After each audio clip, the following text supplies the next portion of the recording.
Bikeaholics, Zero 3D has a wide variety of innovative products for your Harley-Davidson motorcycle. Affordable chrome lighting and comfort products. These guys support riders just like you. That's very important. Head over to lawabidingbiker.com/store. Check out our full line of Zero 3D products. Oh yeah, this is part 2 of a series we have going for you guys. It's all about adventure riding. In this case, on a BMW, it's about the Yukon Territories, the Alcan Highway. Before you get started in part 2 of 2, it is a must.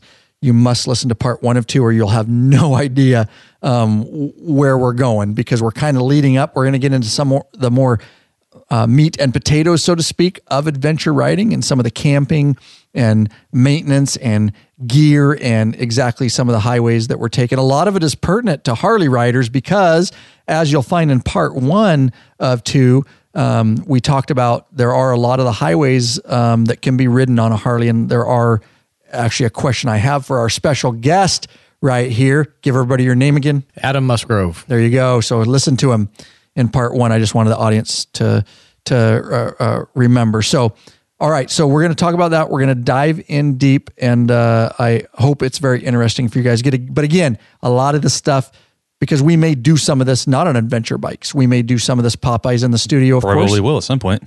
We probably will. We want to get adventure bikes when I retire and do the dirt roads and stuff. But at least for now, we're learning a lot about it, that we could at least take a group trip possibly, like we usually do yearly, to some of these I'll bet parts. you in the next few years we end up there. Oh, that excites me, dude.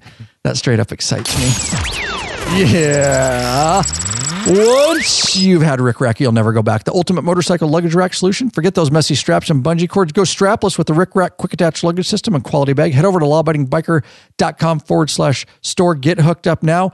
Best of all, you'll be supporting us. And now, straight from the Law Abiding Biker Media Studio, out of sunny Yakima, Washington, we bring you another episode of the #1 listen to motorcycle podcast.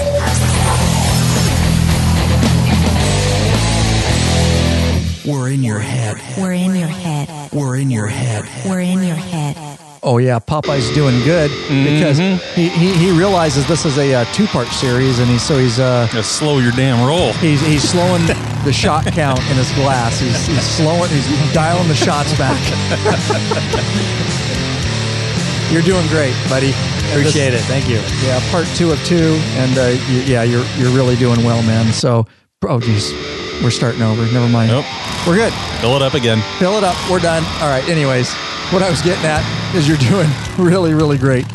First time. Thank you. On the mic. Appreciate So it. awesome, and it is live. On top of it, guys, welcome back, you freaking bikeaholics. This is the podcast for the motorcycle majority, the Big MM, also known as the 99%ers. large and in charge of the motorcycle scene more than any time history. By watching right now live, you Patron members, by listening in podcast format, you are part of what we call The motorcycling majority. the biker revolution, is what he meant to say. That's what I was meant to say. He's dialing back his shots. I was where's he going with this one?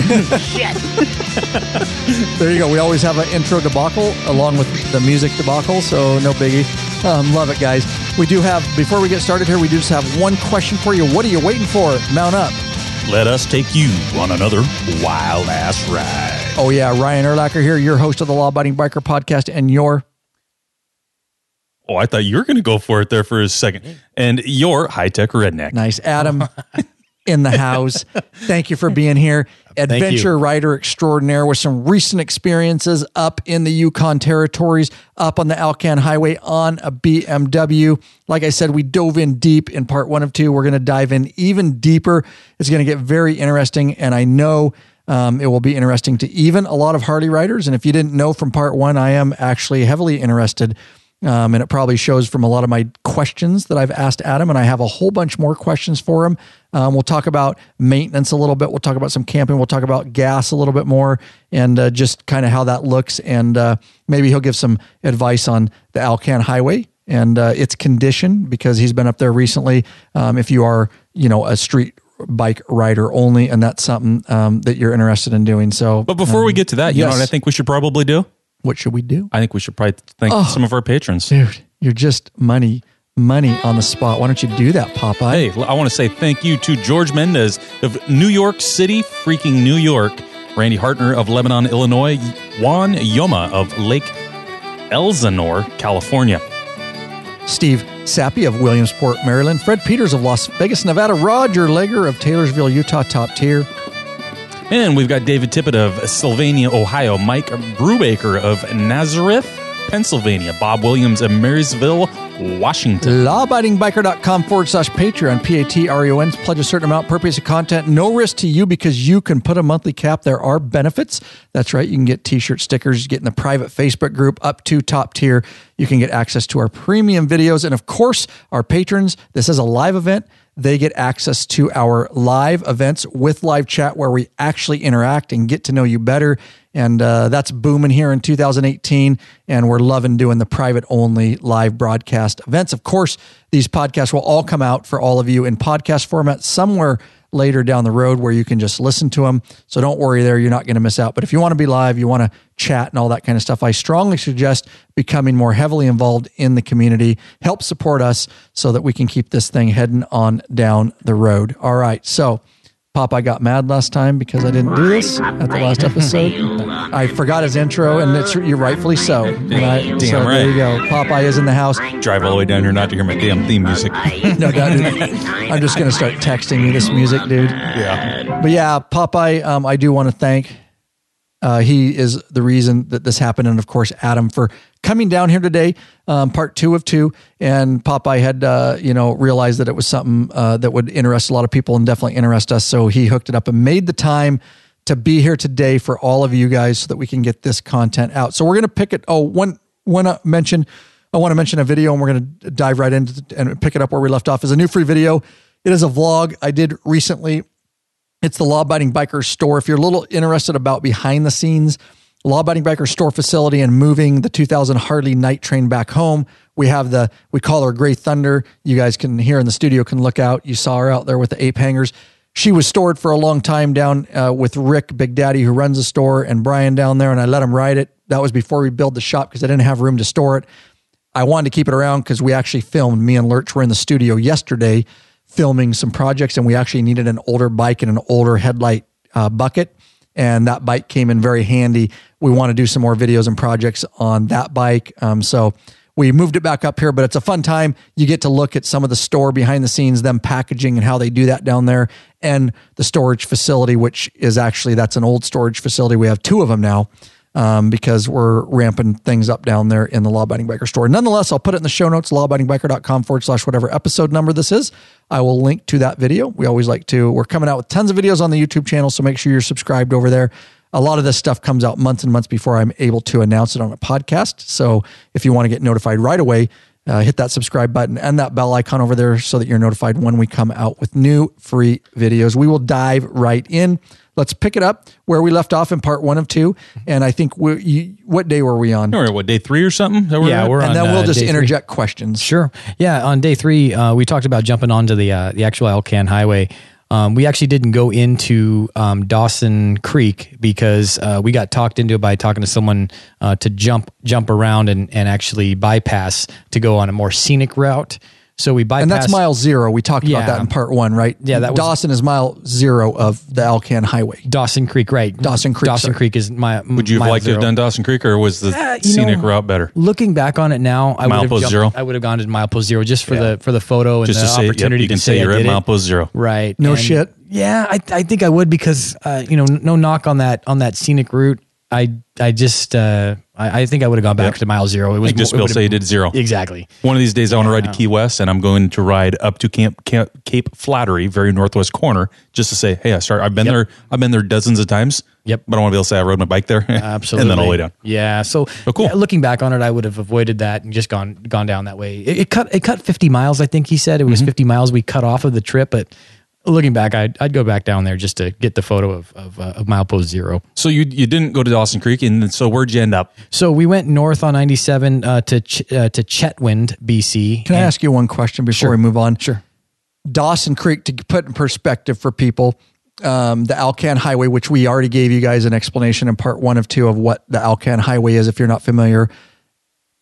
It starts in Dawson Creek and it runs west?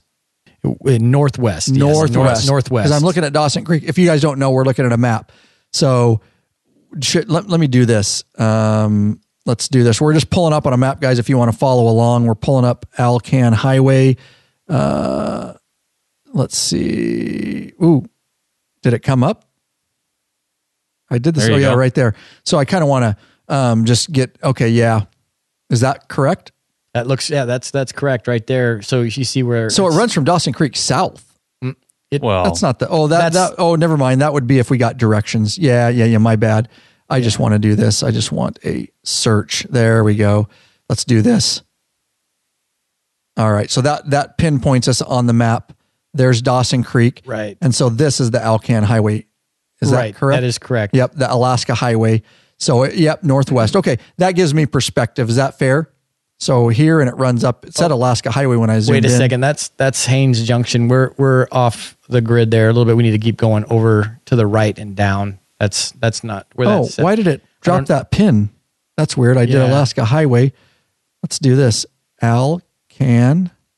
Well, that is the Alcan. It's just not the beginning of it. Okay. That is part of the Alcan Highway. You need to go further east from there. Let's do that and then guide me on the map. Thanks for bearing with us here. If you're listening in podcast format, we have a map up, a Google map. So there's Dawson Creek. Yep, Dawson Creek. And that is milepost 0 for the Alcan Highway. Okay, all right, good.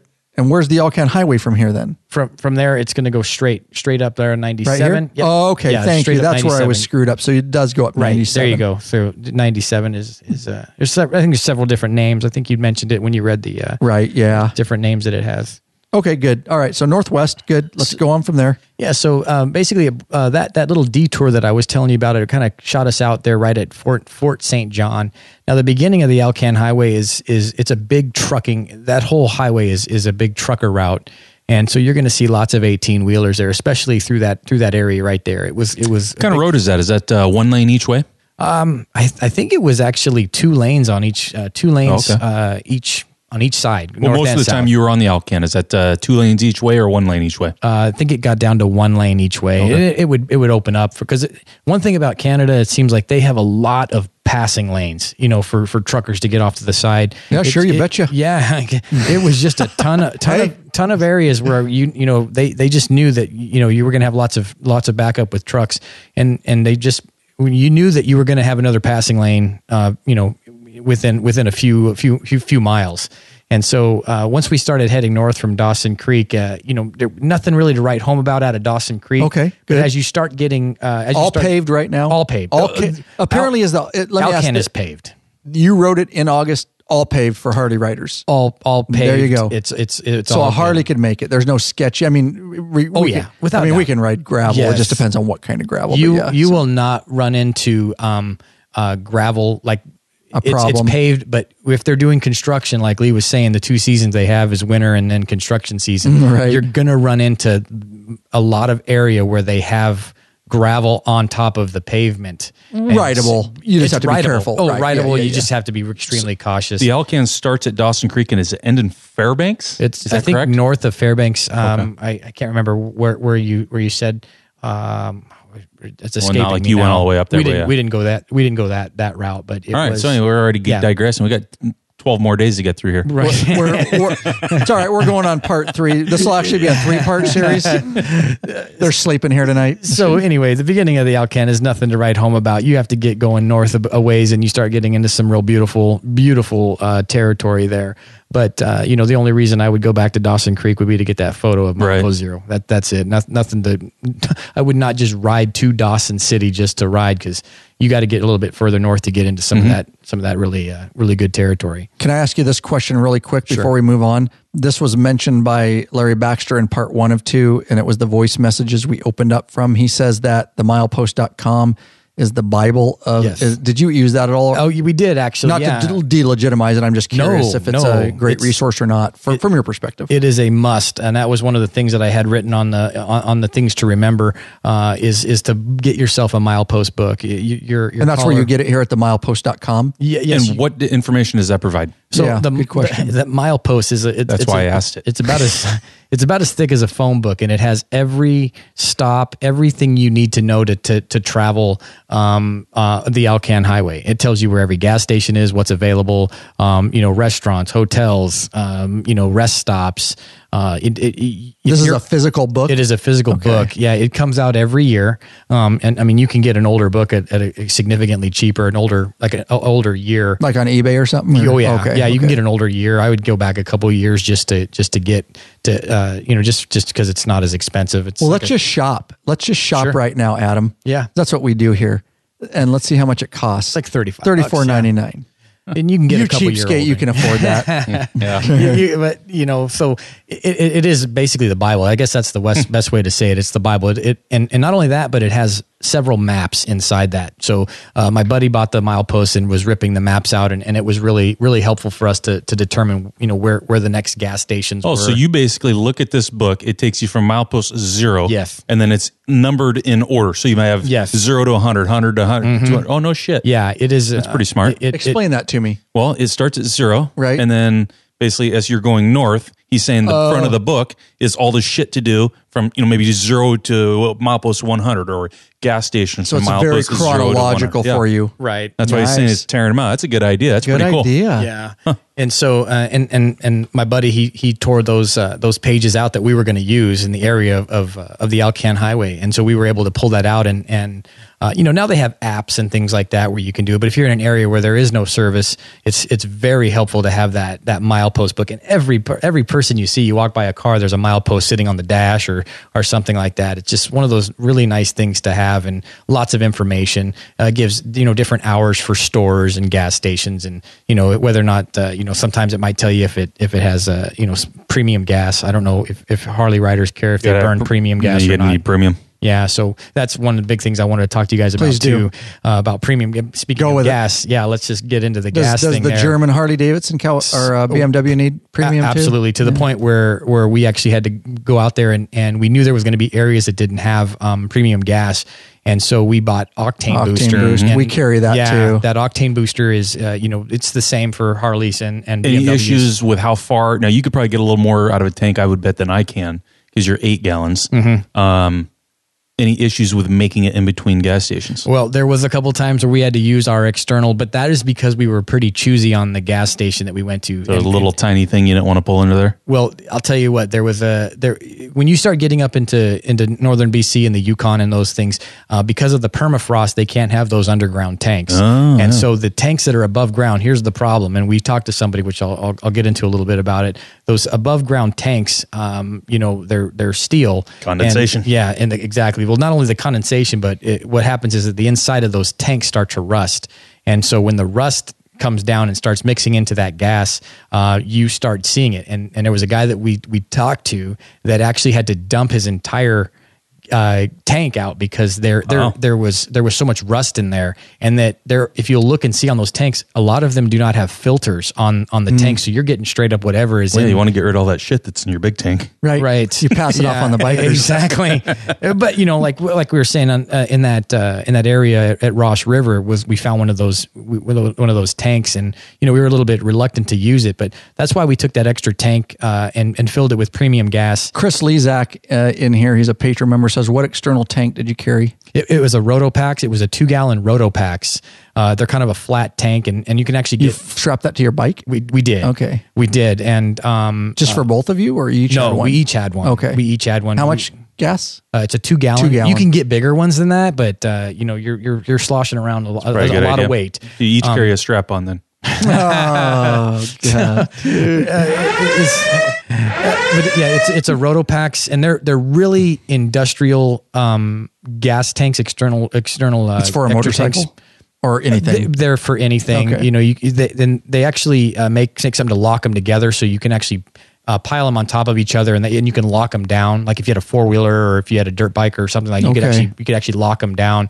But this is just in case you get shitty gas or you don't have a gas station. Both. It was one of those things in both. One time we were riding and we didn't want to fill up because they didn't have any premium gas, and it was a above ground tank, and we just said let's just top off our tank, and because we were getting down to where the light was coming on, and and you don't want to be messing around up there in those areas. So we were able to top it off, and it gave us just about 90 extra miles, I think it was. I was probably thinking of smart ass comments in my head, and I'm sure you said it. How many gallons are the extra tank? Two gallons. Well, that one we bought was 2 gallons. Okay. That you could buy, bigger ones. But it would just weight you down and make your bike less handle as well. Yeah, and we just figured that would take our range over 400 miles, and there's nowhere on the Alcan where you're going to have 400 miles to the next gas station. So you say that a tip for if somebody's not adventure riding on the Alcan, even a Harley rider should definitely have extra gas with them. Is that your pro tip?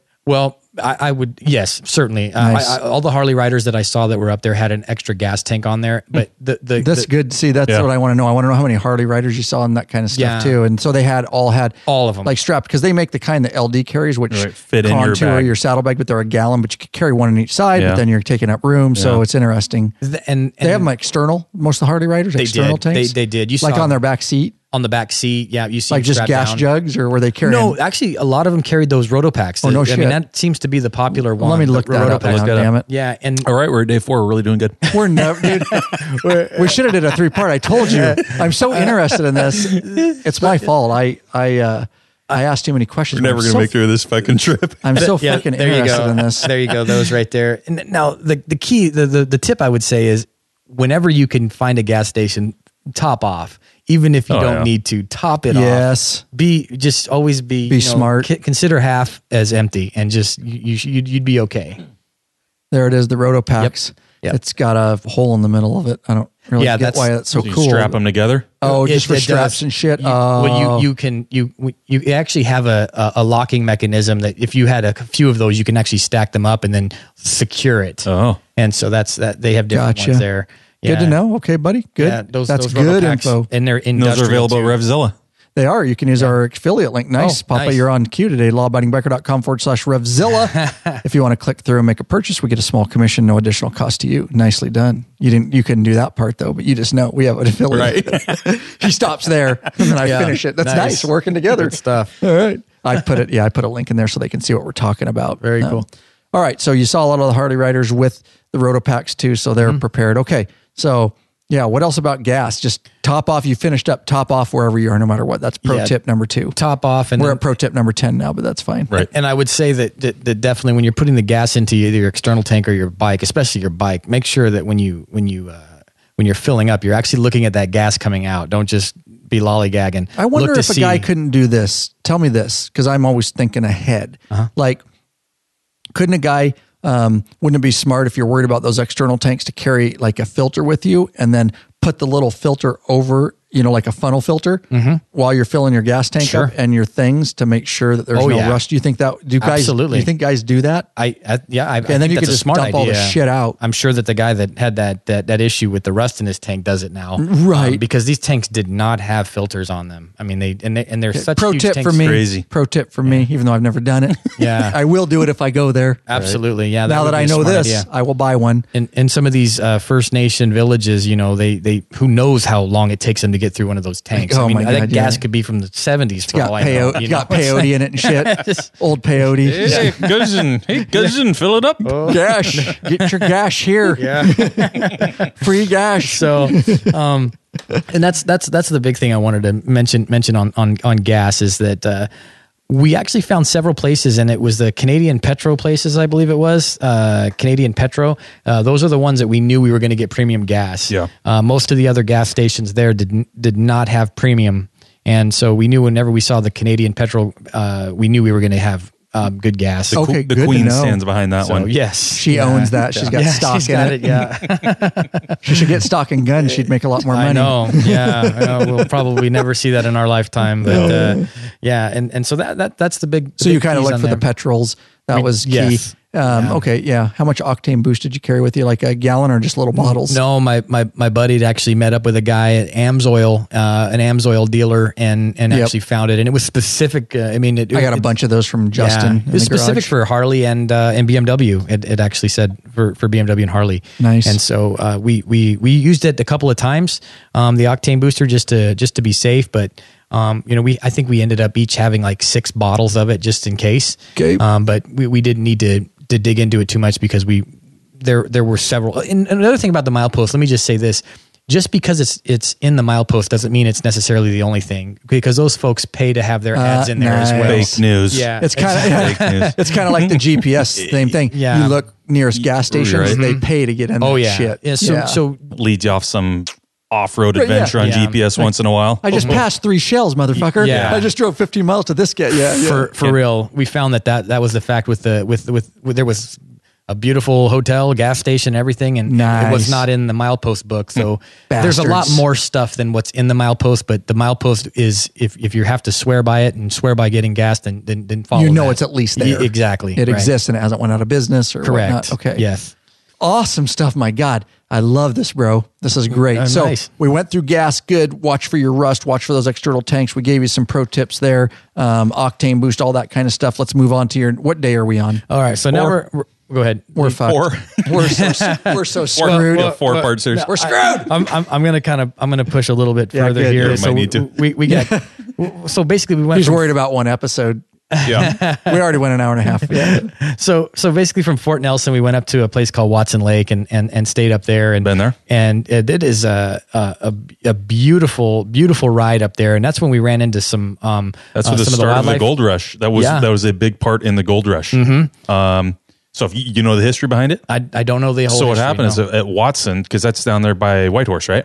Yes. Yeah. So what happened was that these people, for those of you who like history, I kind of like history. I love it. So it's kind of how Seattle got on the map. It was a huge part of this chunk. So it's all people would come from all across the country, came into Seattle. Seattle was a boom town overnight from the gold rush that took place in Dawson City. Now, a lot of people think of the Alaska gold rush, but Dawson City that you went to, and we'll talk about there in a minute, is in the Yukon Territories. There was another gold rush up in Nome as well that took place after Dawson City. But so anyway, Seattle got to be huge because everybody would come there, get on the boats, and they would take these steamships up into Skagway. Once they got off in Skagway, there was 2 ways. Skagway, yeah. Once we got off in Skagway, Alaska, which is at the very end of the Inside Passage, they could either hike over Chilkoot Pass, which is, if you've seen the movie White Fang, and there's that, they called it the Golden Staircase, just people just lined up going up and over the pass. So they could either hike up and over, or eventually there was a narrow gauge railway that was put in, but it wasn't until basically after the gold rush was everybody was already making their millions. But anyway, these people would get to a place called Watson Lake. And they were sitting on the shores of Watson Lake. Meanwhile, there was already people making their millions up in Dawson City, Yukon Territory. This is why this area this is their big history behind this entire area. This is how people made their money, and what really put this area on the map is this gold rush. So anyway, these people that were on Watson Lake, they all got there in the wintertime, just like, in the movie White Fang where they show that, right? And they're sitting there, and all winter long, they're building up rafts and boats in order to get down the Yukon once the Yukon unfroze. So they had to sit there on the shores of Watson Lake. And to this day, if you look around Watson Lake, you can see the old growth timber versus the new growth timber. Did you see that at all, or did you spend any time there at all? No, I didn't spend a ton of time. So around Watson Lake, you can see where it's kind of been cut up to, because these people, they got to where the lumber was easier to get to, or where the wood was easier to get to, right? And cut that down kind of first, made their boats out of that, waited for the Yukon, because the Watson Lake flows into the Yukon, and then they were able to go out into the Yukon.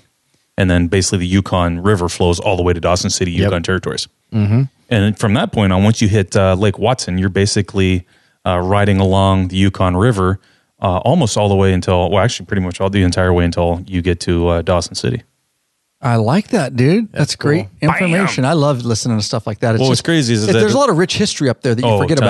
about. That would be my problem riding up there. I'd want to know about so much stuff. It's just like, it was kind of crazy, because I used to tell people how I know all of this is because I spent a summer up there. I've done a bunch of jobs up there in Alaska. And this one was obviously in the Yukon, but I commercial fished up there, worked for hunting camps up there when I was younger. This was the last job I actually had up there when I was in college. And I drove for Holland of America Cruise Lines, and I drove charter buses for them. It was a really cool job with tips and everything. I actually got paid pretty well. But anything from this point forward, we're talking like if what's the cat Whitehorse? Basically anything from Skagway to Whitehorse, Watson Lake, up into Dawson City, Yukon Territories, anything along that entire route. I could do all of that stuff for free. Are we talking Watson Lake or are we talking a different one? You're over on the, right, are you? Yeah, I'm sorry. Right. I was just that's scanning right. up. Watson Lake. This is right Watson there. Lake. I'm not right thinking here. Watson Lake then. We're thinking of the other one that goes over to the, there's another one that's, am I thinking of the wrong name? Did I give a whole brief history of a bunch of shit? Don't worry, we can't edit that shit out. No. That's fake history from Popeye right now. Just kind of like fake news. No, Is it's it not. Watson Lake? It's not. That's No, all right. We it's the can other one, correct all the it. way over to the left. It's down by, go way over to the left. Okay. Let me scroll You out. went a different way than what I'm thinking of. Well, I just typed in Watson Lake and it took me right to this lake right here. I don't know if that's, you weren't that far over to the east, were you? Not yet. Not yet. I've had this But up for a couple minutes. Scroll back up. Okay. Scroll way up. Yeah, see, that's not where you were at. You weren't over that far, I were was. you? I typed in No, Watson I'm Lake. talking Adam. You were over that Yes. far east? Yes. Oh, okay. Sorry, I thought you were Yeah. there. No. Scroll back up. Okay. And then go north. Okay. Let's see where we're at here. There's Carmax and Carmax. up in that area. So Whitehorse. Then go up above Whitehorse. Oh, let me find White Horse. Go I'm to going- your left. Scroll your cursor over Oh, the right left. there. Yep. Mm-hmm. Okay. And wanna then see start what's going in here? north. Okay. North. Actually, no. Nope. Sorry. Go back down. This is all fucked up now. Carcross. Go down to your left. Mm-hmm. Okay. I got to remember where the hell I'm at here. It was only like 15 years ago I was up Right. there. That's all right. It's all right. Bennett Lake. Bennett Lake is what I was thinking. Son of a Oh, bitch. that's okay. Good. No, you can correct it. So everything you said was correct except it was Bennett Lake. Right. Oh yeah, no biggie. And then no Bennett biggie, Lake man. flows, Bennett Lake, like see how long and narrow it is? If you Yes. start flowing up through Bennett Lake, start going north from there. Okay. Uh-huh. Good. And that goes all the way up. There's Bennett Lake's Bennett huge. Lake. Yeah. Bennett Lake and Carcross. Did you end up going through that way at all? Yeah, we ended up coming That was back probably on down. your southern route, come correct? back down that way. Oh, Yeah. okay. See, I thought you guys had cut over to the west and then started going up. Yeah. No. So if you go back over to Watson Lake, we were talking about, you see the Campbell. Yeah, you're way over there. Yeah, the Campbell Highway actually goes up that way. That's a dirt road. This- majority is dirt road, but Fake news. but We just that's awesome, dude. That's actually funny. If you take a look right there at Watson Lake, that's where we stayed, and then we actually kept going on the Alcan Highway over there to the west, and then we get to Johnson's Crossing. Now Johnson's Crossing is right at the beginning of that road, the Canal Road I was telling you about. Okay. And keep going up to the northwest there, and you'll see Johnson's Crossing right there. So yep, and there it is, Highway 6. That is the highway, that dirt road for the Canal Road. That is the south. That's the Canal one you Road. don't want to That's the take if Canal you're on a Road. Harley. You do not want to go on there. I mean, you could do that South Canal Road probably pretty. Well, I would just say, go as far as you want. It's beautiful. It is a beautiful ride. But I would just caution anybody there, because it can get pretty gnarly, and if it starts to even get wet or rain, it becomes greasy, extremely greasy. Yeah, I'll bet. And you just want to be careful. So even with our bikes, they said that if you look at the weather, look at that weather forecast, and really plan your time, because if you get halfway through there, you might have some serious troubles getting out of there. Yeah. So, but that's kind of where we went there, and I briefly spoke about the Canal Road. Good tip right here, which I don't know if it's a tip or an idea, but we were talking about the gas and filters. Carry a pack, because they're small, coffee filters. Oh yeah, it's a good And at idea. least just put that in your tank, Right. and just get rid of Get any the big rust shit, out of there the anyway. rust chunks. Absolutely. So there you go. And- that was from Moose That's a great 3971, idea. who I have no idea who that is. He's a patron, but I can't tell because they use these the names like that. So And so keep in mind, when we started up on the Canal Road, it was August 10th.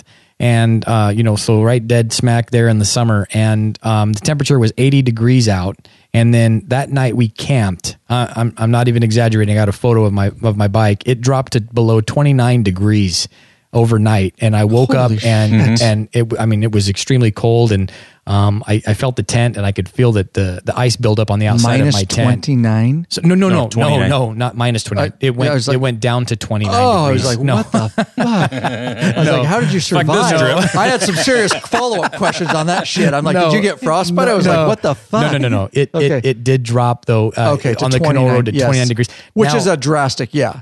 But now keep in mind with this too, on the Canal Road and the Yukon and stuff like that, it gets to minus 40 below zero, but not in the summer. summertime. Right. But I will. It was on cold this enough. trip. I think you nailed the right time to go Yes. because I wouldn't go probably 2 weeks later. Nope, I wouldn't either. You'll get Really? snow. You'll get snow. I think maybe I've been up there multiple times in the summer and first part of September, and we're dealing with snow. So think about this question. And then you can answer it. What's the prime window? Don't answer it yet. What's the prime window? Give me dates of if you were going to plan a trip for both adventure and Harley riders. While I do this, you can think about it. Are you searching for the easiest and quickest detachable luggage system for your motorcycle? Well, if you're going to the Yukon Territories, I definitely would. Rick Rack has just what you're looking for. I've got one. I used the heck out of it. Used it on a recent trip. Get it off in like 10 seconds. Get it back on. Get going. Forget all those frustrating straps and bungee cords that can come loose and slap your paint. Check out one of Rick Rack's awesome Your paint. quick, attached, strapless luggage rack systems. The father-son team designed something really special that you can't find anywhere else. Yep, and these guys ride, so they truly understand the needs of bikers. The Rick Rack quick attach system is strong, durable, and secure with a lockable system. Of course, it does come off quick, but obviously you can lock it on there, guys. Also, check out their full line of quality touring bags. I use one to accompany your quick detach system. Once you use Rick Rack, you'll never go back. That's right, that's the case. What are you waiting for, Bikeaholics? Head over to Law Abiding Biker Store and check out our full line of Rick Rack systems, lawabidingbiker.com/store. What's your answer, Popeye? Mid-July to the later part of August. But if I'm going all the way up to Dawson City, I wouldn't get up there in the earliest part of September. Would be the absolute latest I would want to be there because it will snow on you. You'll get snow at the first part of September. I would say not even into late August, to be honest with you, because the weather was starting to get cold at night. I think Popeye nailed it the end of July into the early part of July, but getting past the end, I would say if you're going to be getting up Of there, August or July? End of July and into the mid part of August is That's the the best window. time. That's the is prime window. So Prime. July 15th or July 1st to August 15th. No, I'd go July 15th. July 15th to July August 15th. to like August Absolutely. 20th or something. Okay. I'd Yeah. probably go in those.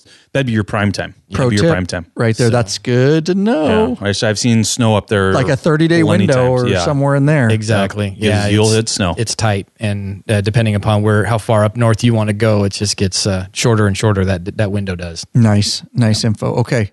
All right, where are we going? All right, so so again, from the Knoll Road, what I want to finish the Knoll, please the do. adventure portion of this because this was the main adventure portion of where we went. So we get up into the North Knoll Road. This is where your bikes actually are needed. Yeah, this is where you need to have the a BMW bike. or an adventure bike. Exactly. So we get across the ferry. I briefly told you about where we had to wake the small kid that runs this ferry that goes across. It's run by a cable.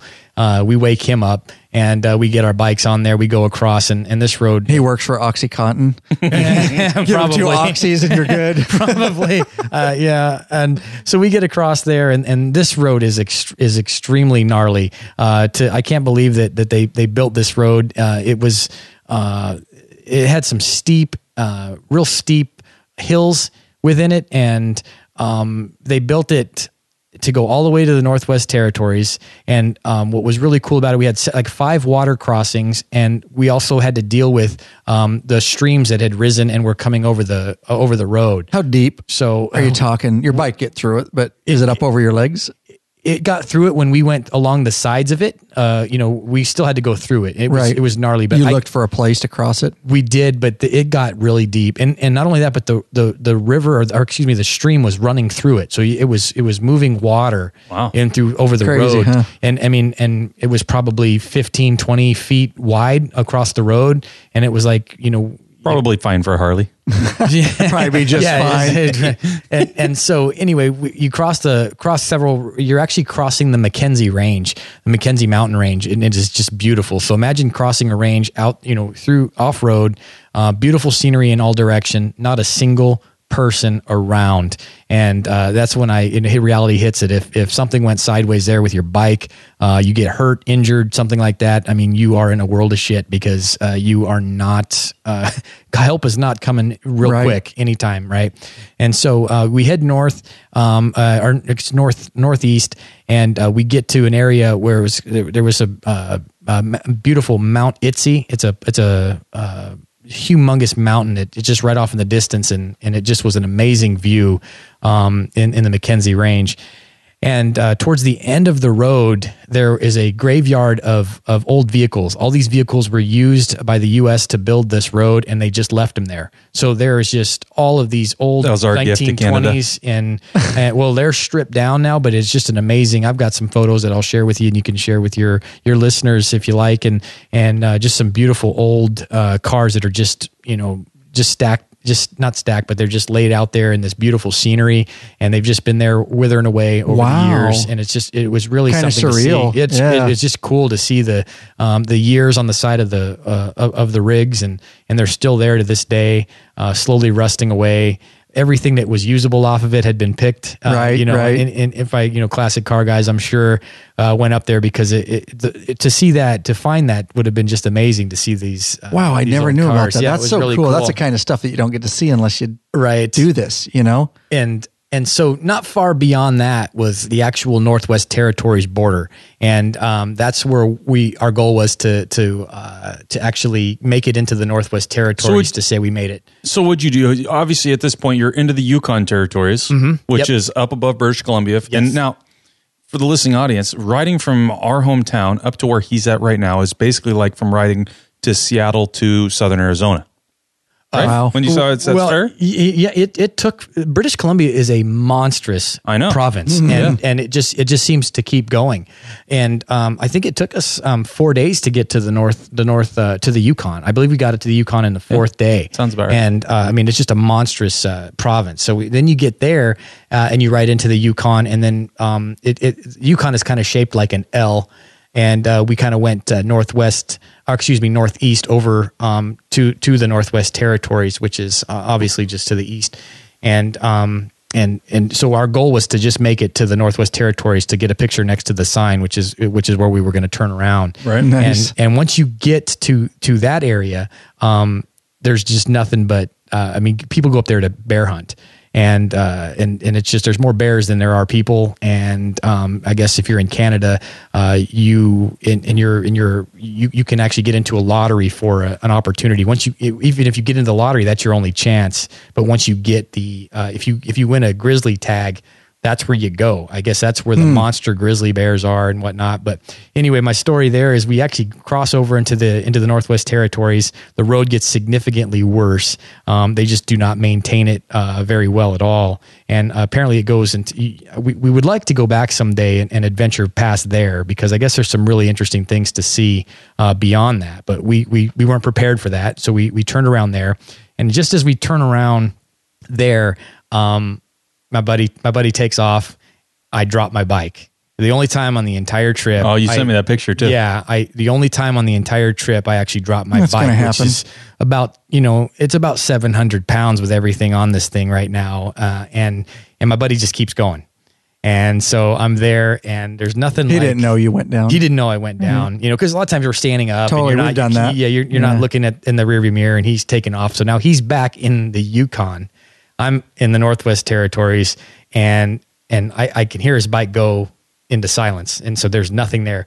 So there's nothing like silence, being as in the middle of nowhere. There is nobody around me, and I couldn't be further from home. I couldn't be further from help or anything like that, and I cannot lift this bike up because I've got all this gear on it, and you're on gravel, you're not on pavement on top of gravel it, and everything. I've got a photo I'll share with this, and shout out to Ricochet for their they made some head covers that protect the BMW bikes that they come off to the side.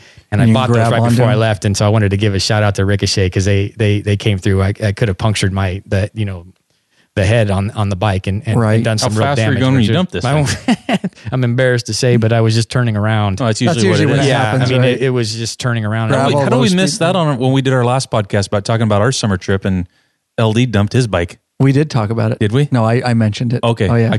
I was talking to Squid, and he says we didn't mention it. I mentioned it. Okay, yeah. good. Yeah. Of course. Not that it's a big deal, but it's funny to bust guys' balls, yeah. dude. Yeah, you drop bikes all the time. That's life. It happens. Yeah. And so I dropped the bike, and my buddy's he's still not coming back.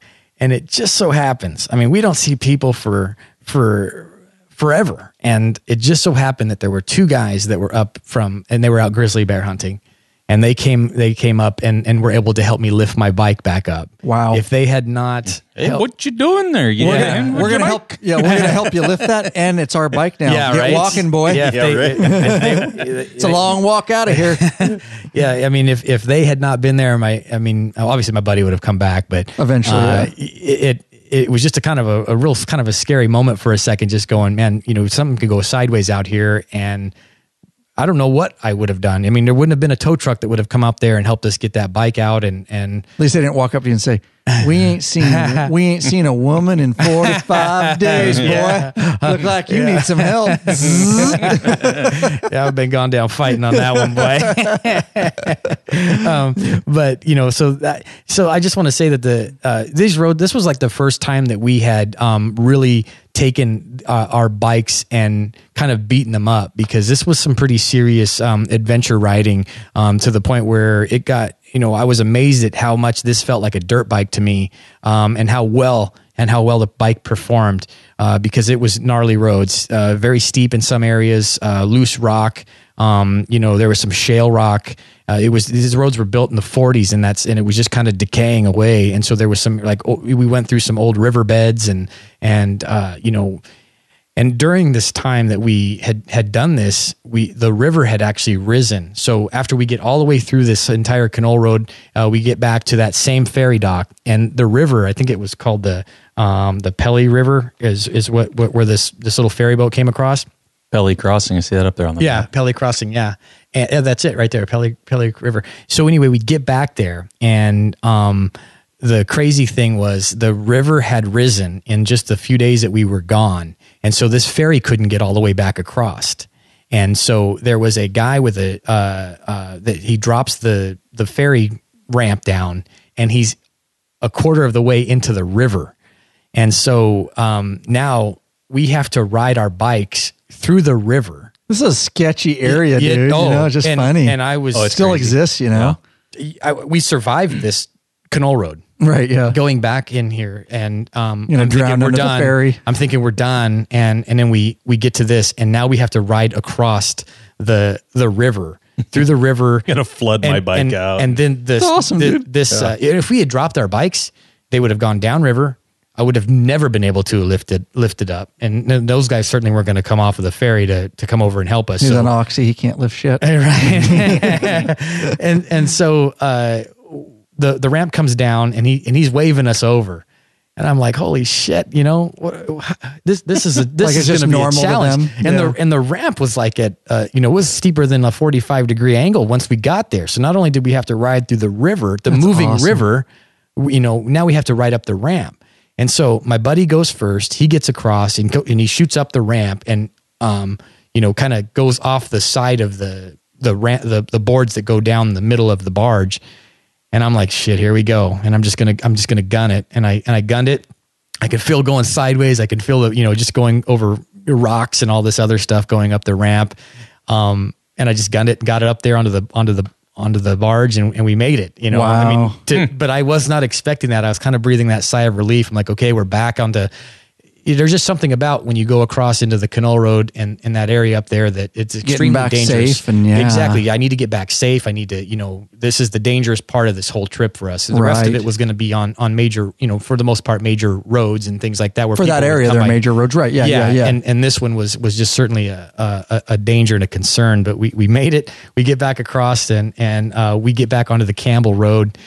Which is a dirt road, and we followed it all the way up into Carmack's, and you mentioned that. So Carmack's is right on the Yukon River. It was the first time that we actually saw the Yukon River, and we stayed in a cabin there at Carmack's. Nice, and there was some whiskey drinking that night after coming back safe, going, I made it up the ferry ramp. My God, the rest of the trip we're good. You look back on it though, and it was like, that's the most fun, even though it might have been the most stressful. Those are the stories here. Those are the stories. Those you'll go to your grave with. Exactly. Those are just the amazing stuff that you get to do, and see. So for figuring out where you're at, from my knowledge, because I said this area I've spent a decent amount of time in, is that you must have, I'm looking at Pelly Crossing there on the map, and I think it is Carmack's that you kind of come to a T.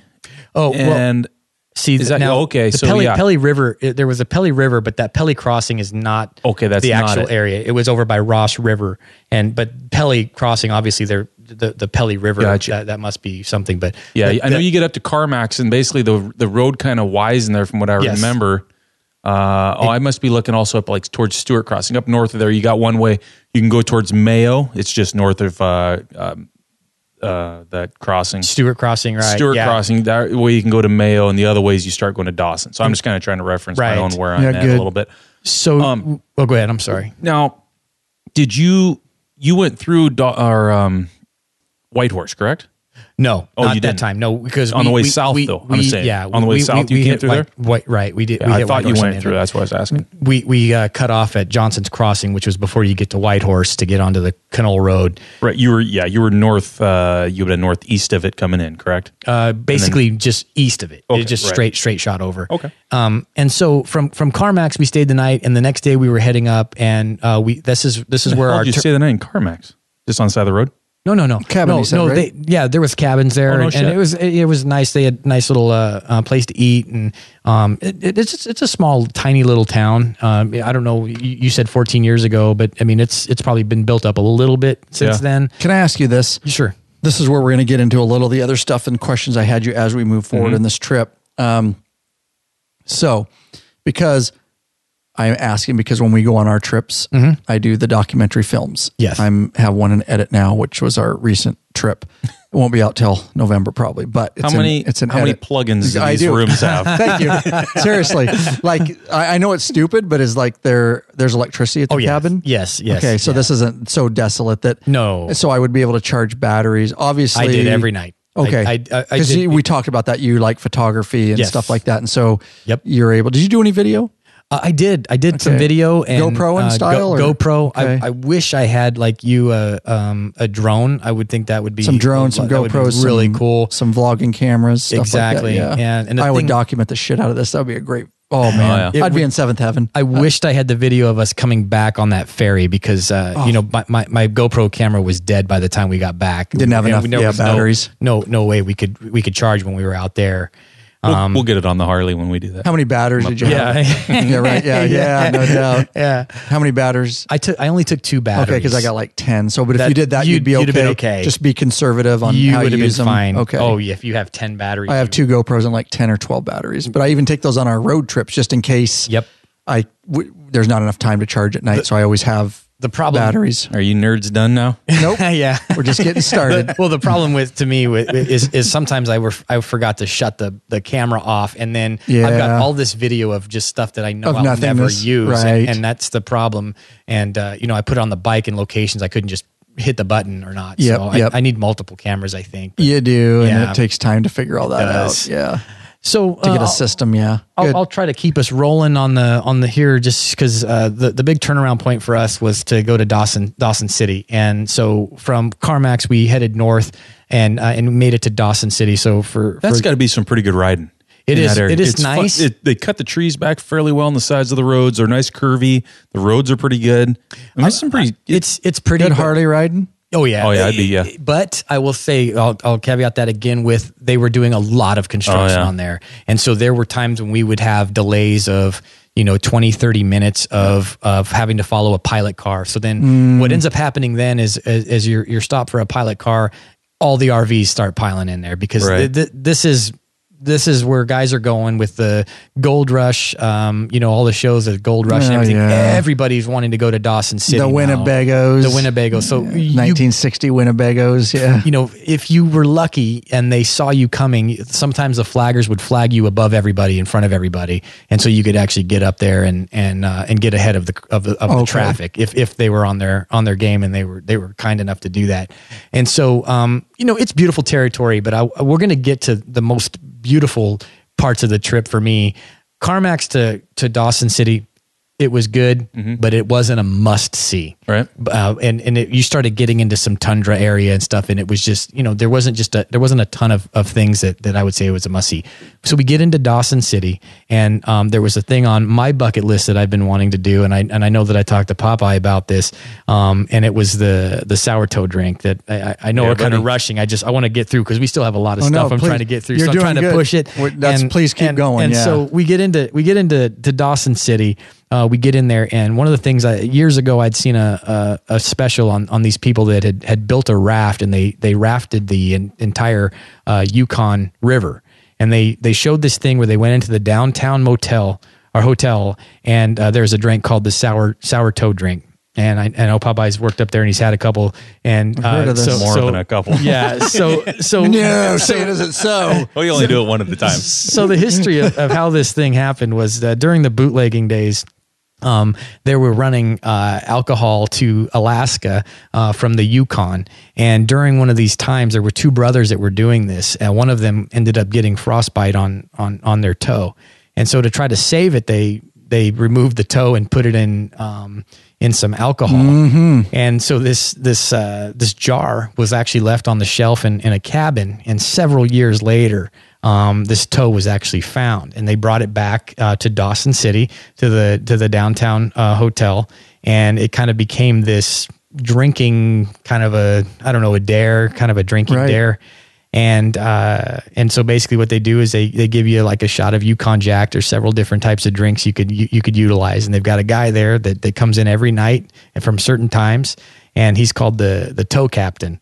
And it's a guy that's been doing it for years. Just got some photos of it. Yeah, he's been doing it. I mean, you can tell this is his life. Bank off it. Yeah. It was like $5 to do it. Yeah, so you've got to buy the shot first. So the bar gets the shot, then you pay $5 to the toe captain, and then you have a tip for the guy too. So they're making $15 or so on per shot on this thing, and for drinking there's a lot of people doing it. Oh yeah, there's people lined so, up. like I said, you feed people enough alcohol, they'll do anything. Oh yeah. Well, so I'd talk this thing up kind of like I was saying. I used to drive for All America, and we'd get up there, and I'd be talking this thing up because it's a big tourist kind of thing to do in the area. And so I'd have half the people on my bus that meet me there. That's why I was saying I'd done it so many times because my drive was from Skagway up to Dawson City, Yukon Territories. So every time I got to up to Dawson, I'd do a sourdough shot. Your day's salary. Yeah, right. I'm rich. Yeah, so we'd go into the downtown and do the sourdough shot. But nowadays it actually says on there you're not supposed to put it like in your teeth or something that. So we used to do that all the time. I'd take a shot and you'd have it. This is an actual human toe. So for real, still, I mean, it's a severed human toe. Yeah, and people will donate their toe in order to do this.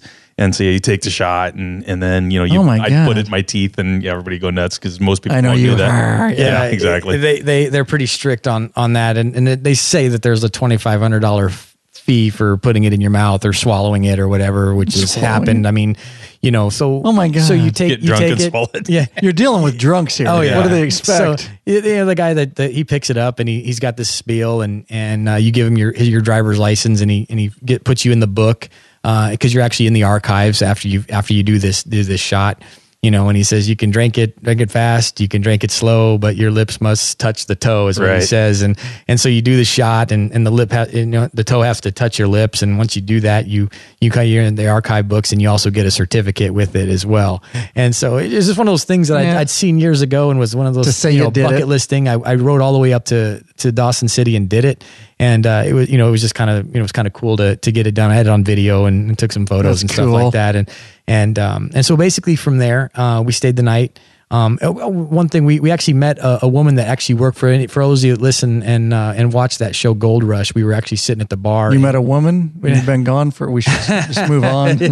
We met a woman who actually worked for Parker Schnabel on Gold Rush. Yeah. Oh, really? And so she was there getting a pizza and to take back over to there. And so we kind of got a little bit of insight on Did you see her on the show? Did you recognize her? No, she's like a behind the scenes person. Oh, and kind of like she got to mention that. Yeah. And of course, that's her claim to fame, right? Yeah. And so she was was kind of giving us the, kind of the behind the scenes of how the thing really works. And it was kind of interesting. And Parker Schnabel's like deal was like about an hour and a half away from where we were at. So she came into town and was able to grab pizza, and it was kind of a big thing for her to grab pizza. But it was kind of neat for those of you that are fans of the show that Gold Rush is what he's talking about. The show Gold Rush. Yeah. Because that's where most of these guys are up there mining. Is that show still going? Yes. Yeah. Okay. It's up there in Dawson. Yeah. They're just right outside of Dawson City, Yukon Territories, and that's where the major gold rush was at Dawson City. And there's guys that were made millionaires overnight back in the day. It's interesting that you'd mentioned Nome was another part of we went to the museum, and in the museum there was a letter of somebody that had written home back in when I can't remember when that was, late 1800s is when they went up there for the gold rush. And one of the letters that was there in the museum, it said, it was sent home. I made it to Dawson City. All the gold is taken. There's millionaires everywhere, and I'm out of luck. I'm heading to Nome. It was just kind of a realization that these guys went up there. Well, like I was saying, it's most of these guys when they're on Bennett Lake, they're sitting there building their ass. What they didn't realize is that there was already people up there. They were striking it rich already. By the time a lot of the people who had gotten there, who might have spent all their savings in supplies, because they had to have 2,000 pounds of supplies to even come into Canada, and by the time that they got there in the spring, the gold was gone. Or at least the easy pickings, I should say, because there's obviously still gold there. But the easy picking of gold, where they were just making themselves millionaires overnight, it was gone. Gold, right? Yeah. The people who made the most money were like your restaurant owners. They started some type of business there. The ladies of the night. Spending the time on their backs and stuff.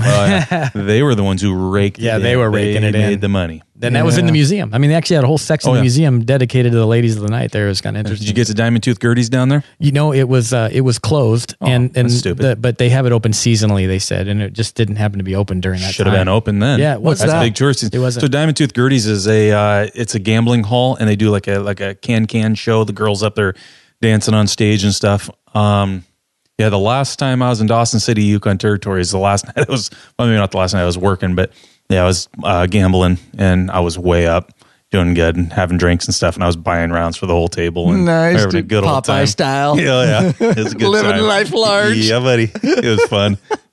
Having a good time. But no, it's beautiful up there. And then, if you crossed, did you cross the Yukon from Dawson City and go any more further north? Actually, thank you for bringing that up, because that's where I'm at right now. Is that road still dirt?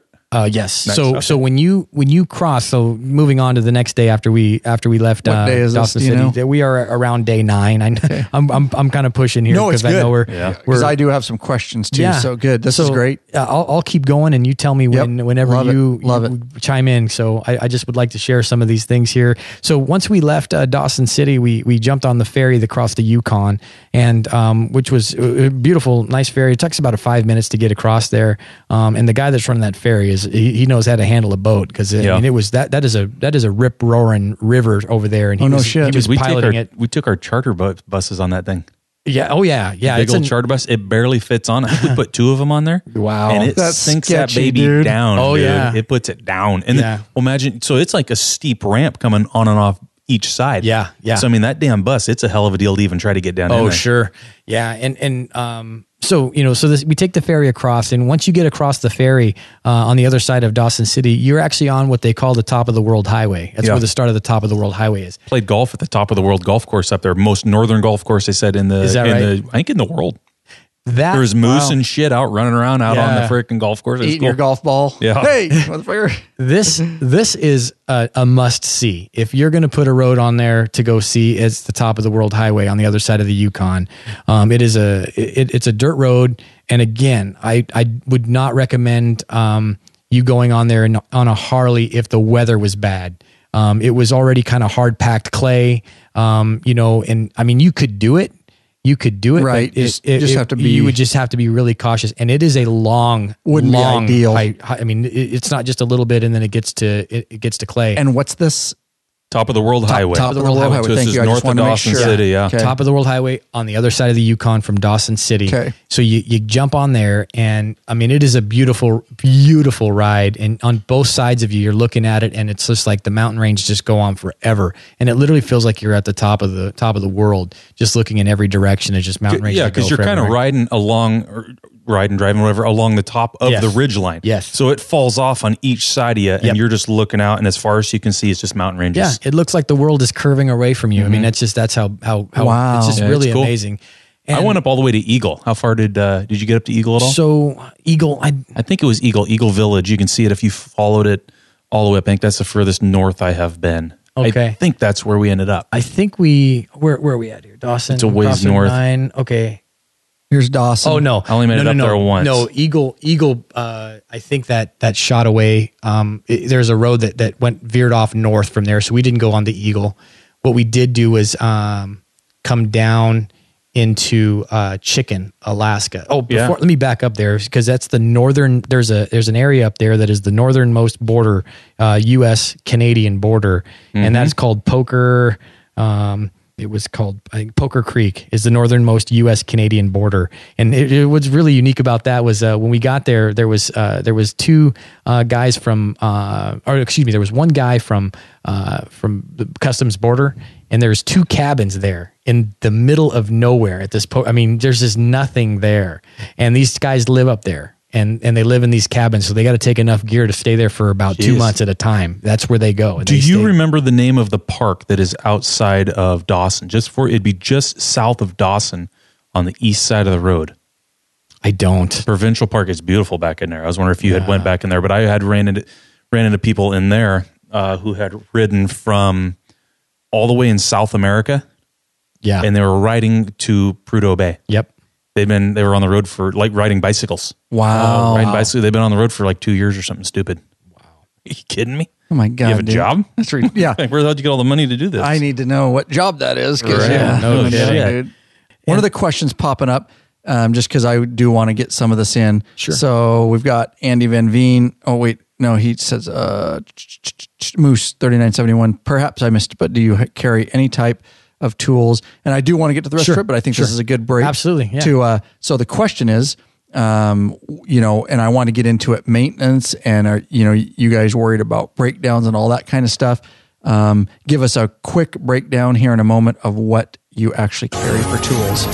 Hey, Bikeaholics, searching for new and exciting motorcycle products? Zero 3D has just what you're looking for. Check out their wide variety of innovative products for Harley-Davidson motorcycles. Zero 3D's got your back with chrome lighting and comfort products. No modifying, cutting, grinding, or welding for an easy installation. They've got the black products too now, guys. That equals less time installing, more time riding. Zero 3D has a design team with over 40 years experience with a passion for design and innovation. These guys are bikers, care about bikers just like you. They pride themselves on great customer service. Got a question? Get in touch with them. Email sales@zero3d.com. Give them a call, 715-808-0027. Zero 3D is distributed in the U.S. by Drag Specialties, in Europe by Parts Europe and Zodiac, and in Asia by Twin Art. Check your local Harley dealership and ask for Zero Parts. Better yet, help support us right here, guys. lawabidingbiker.com/store. Check out our full line of Zero 3D products. All right, talk tools. Talk what do you pack for maintenance. Let's talk a little bit about that. I guess what, your experience with working on motorcycles and what kind of repairs. I know it's a loaded subject, but try to breeze through it. Tools. What happens if you break down, and if you pop a tire, what the fuck? Yeah, well, I knew I was coming on to a Harley podcast, so I knew that working on bikes was going to come on. Oh no, dude! One for Andy. Sometimes you get their ass kicked here and there. At least we can work on ours. Yeah. And there's places you can stop and get stuff if you need it. So no, actually, it's a great question. We actually have a full on toolkit that we carry. It's pretty significant weight that we take to be able to. Something you put together or something you bought? It's something that we bought. Okay, because we sell toolkits too for Harley stuff. Sure. But there's a metric one too. Same thing. Yeah, okay, cruise BMW tools is what we sell. Okay. Yeah, BMW. And we add some things on there that are not added in there that we add in there as well. So we are prepared to, hopefully it's something that we can fix if we have to jury rig something to get us to some location. But it is a major concern. We actually, fortunately, knock on wood, we never had any issues with anything mechanically wrong with the BMW. It was just bulletproof and tools, just because I'm sorry. Yep. I don't mean to interrupt you. Yep. Tools. So we carry a toolkit. do you carry extra parts of any kind that are known to go bad in BMWs? No, unfortunately, we fuel didn't. filters, nothing. You're just risking not having. Yeah, no, we didn't take anything extra. Okay. No, we just took a chance. Yeah. What would you do if you blew a tire and you're up on I forget the name of it. Let's start with the K. The Canal Road. Canal Road. You're up in the Canal Road in the middle of nowhere. You pop a tire. Yep. You're jumping on 2-Up and grabbing them around the waist and riding, or what? No, they're tubeless tires. Okay. And so Thank you. We have that kind of that jerky stuff that you could you could plug the tire, and we actually between the two of us we had like 3 or 4 different pumps. Okay, nice. Yeah, so you carry what, like a hand pump? Yeah, we had like a foot pump that kind of. This is good stuff. We had a foot pump that we had in there. I think we had a battery powered, like a charge one you could hook to the battery as well. We had one of those and just backups in case something went wrong. But let's say you're up on that road and you break down and it is a engine component. What's your plan of action? 2-Up? Plan of action is. Can you ride 2-Up on a BMW? Oh, certainly, yes. Right. Yeah, you certainly can. Can you get a picture if you have to do this, please? It's a video. Yes. We would do it. We would do it if we broke down on the road and it was a bike and we didn't do a tow. Yeah, but yeah, certainly. But I think what we had said. I heard BMW riders do that either way. But I really opened the can, didn't I? I really opened it up on here. I had to come back and say that. Come on. I know. I was coming in the lion's den today. I knew that. No, but basically, we kind of made the decision that if it was on the Canal Road, most likely one of us was going to have to, we probably would have just stayed with the bike. No shit. Yeah. And we had camping gear and we were going to try to probably just get as much, food and water as we possibly could. And then probably just stay there because we knew that it was going to involve a ride to Fairbanks, which is where to get BMW, if anything, but we would have probably tried to get, gone back and hooked up a tow of some sort. Really? Let him know. And part of the... Oh, that's got to be spendy. Fuck. Yeah. I mean, Could you imagine? But that's... No. Yeah, but I'm just thinking of worst case scenarios. This is good. Worst case scenario would be, we're going to go and get a truck to come back there. I just, One of you would stay there alone? Yeah. That was kind of what we were talking That's about. One of us would worst case scenario is that you'd break down and then somebody would come rape you and then a bear would come and eat you. Right. Yeah. That's the other thing I guess worry that'd about. be a concern, but Yeah. no, but the reality is, just, I wouldn't want to leave my bike out, stranded somewhere. I just, and I know my buddy wouldn't want to do that either. We're like, if that was the case, that one of us would have ridden back and you Beamer guys are hardcore. Well, I would leave my Harley and call insurance, dude, and I'd be like, "Fuck, I am not staying up here by myself, dude." Like Andy Van Veen says in here, he says, "Beamer riders don't worry about the cost." Nicely I done, do Andy. though. I do worry Nicely about the done, cost, but that is a great statement. Is your BMW fuel injected? Yes. Okay. Yes, it is. And when you guys ride 2-Up, do you have to wear matching outfits? These are all questions in the private chat, by the way.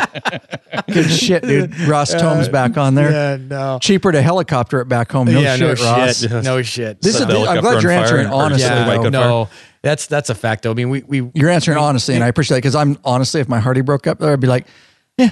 I'm hopping on 2-Up with Popeye. I have no qualms about that. Yeah. My bike, fuck my bike. I love my Harley, but I'll go back. I'm a pussy. I'm not staying out in the middle of nowhere with my Harley, dude. I guess, it just would really depend on the situation, being up on the Canal Road, it's hard to say. I'm glad we didn't really have to answer that question. You at least thought about it. We did. Right. And like my buddy said, this is what would happen. One of us would have to ride back to, Fairbanks, right. And get help. That's if it's, right. And so a tow or a part if it's something you could do, but, yeah, if it was something we could do, we would be doing that. If not, we would be trying to find some tow truck, a flatbed of some sort to get us out of there. And to come up to the Canal Road, shit, I couldn't even imagine. I couldn't even imagine how long that would take. Yeah.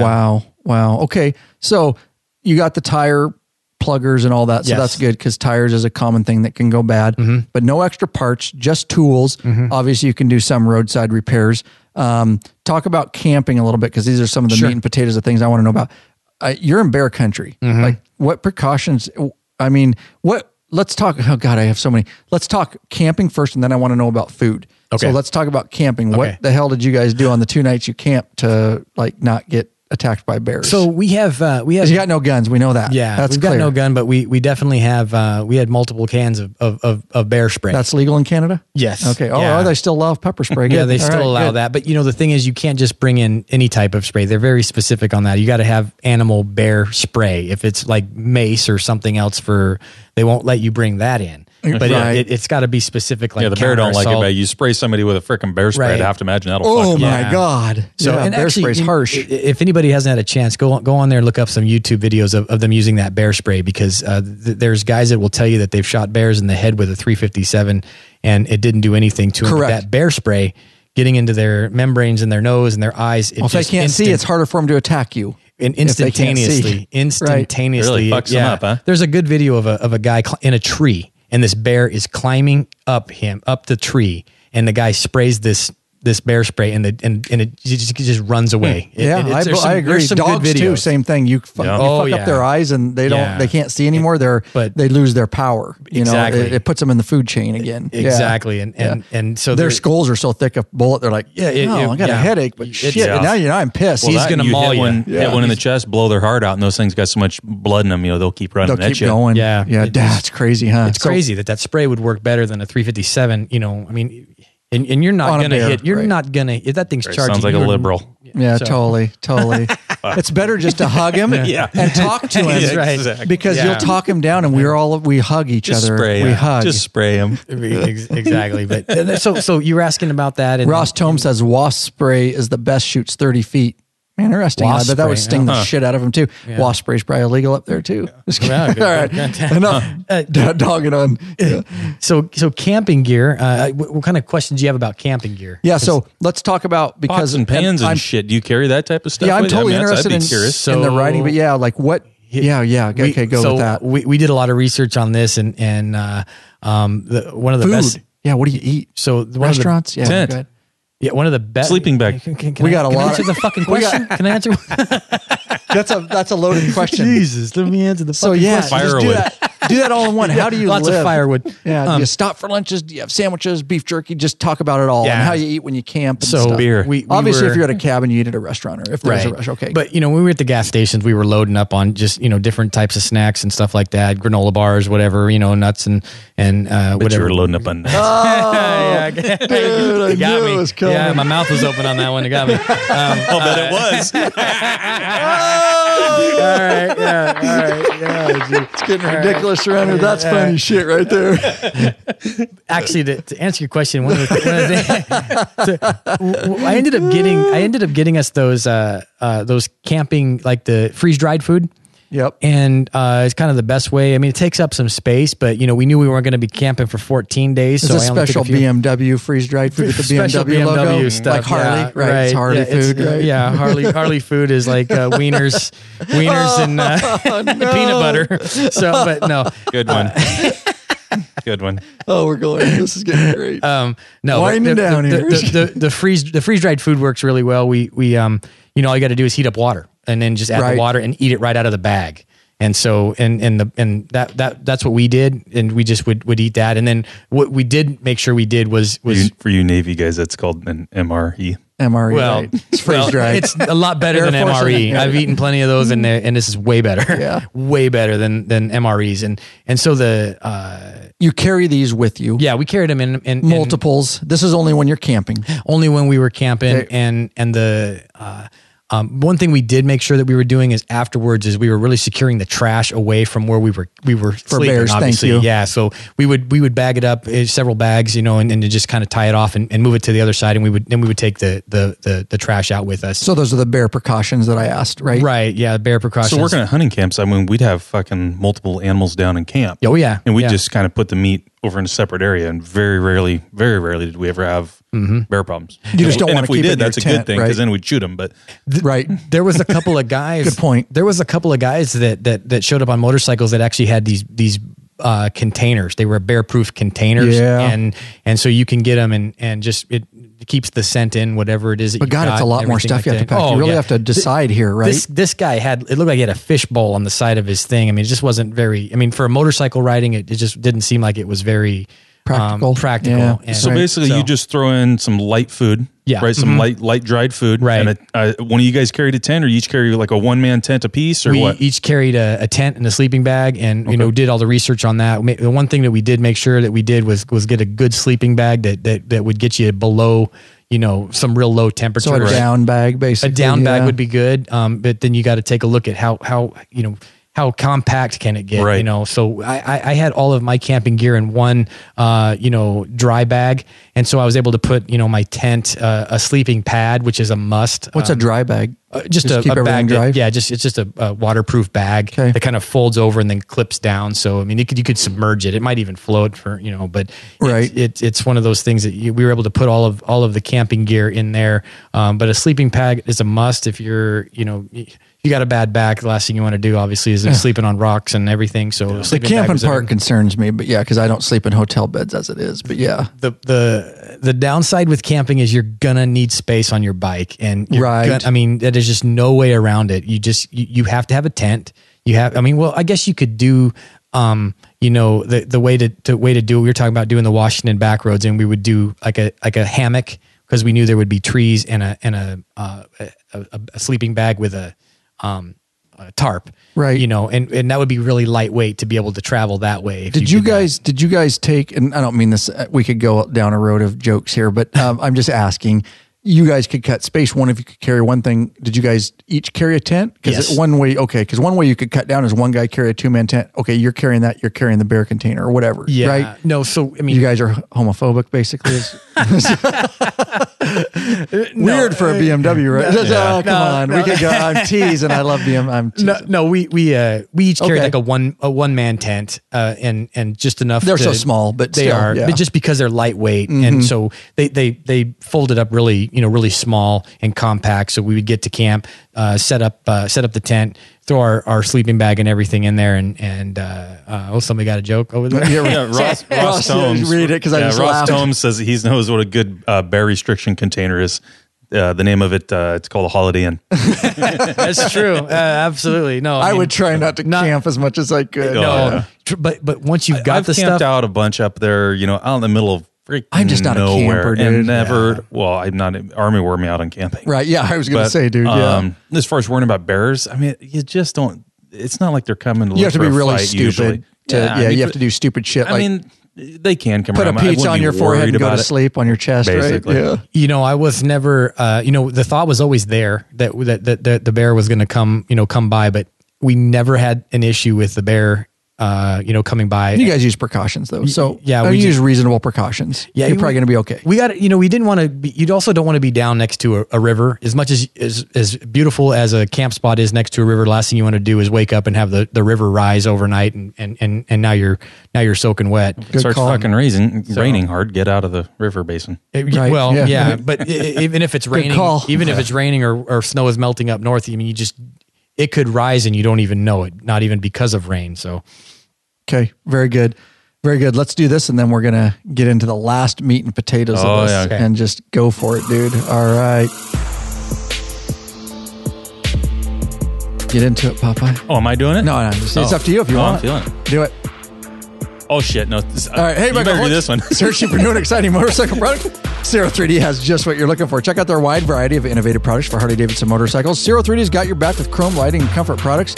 No modifying, cutting, grinding, or welding for an easy installation. Don't forget, not just chrome, but black products now too. This equals less time installing, more time riding. Of course, Zero 3D has a design team.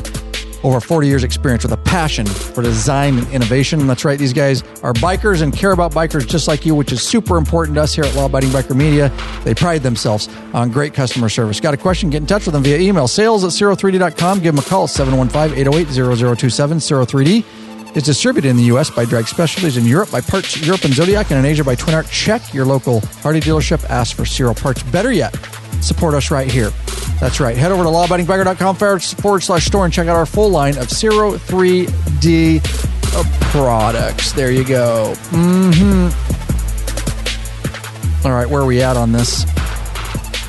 Getting ready to roll south, probably.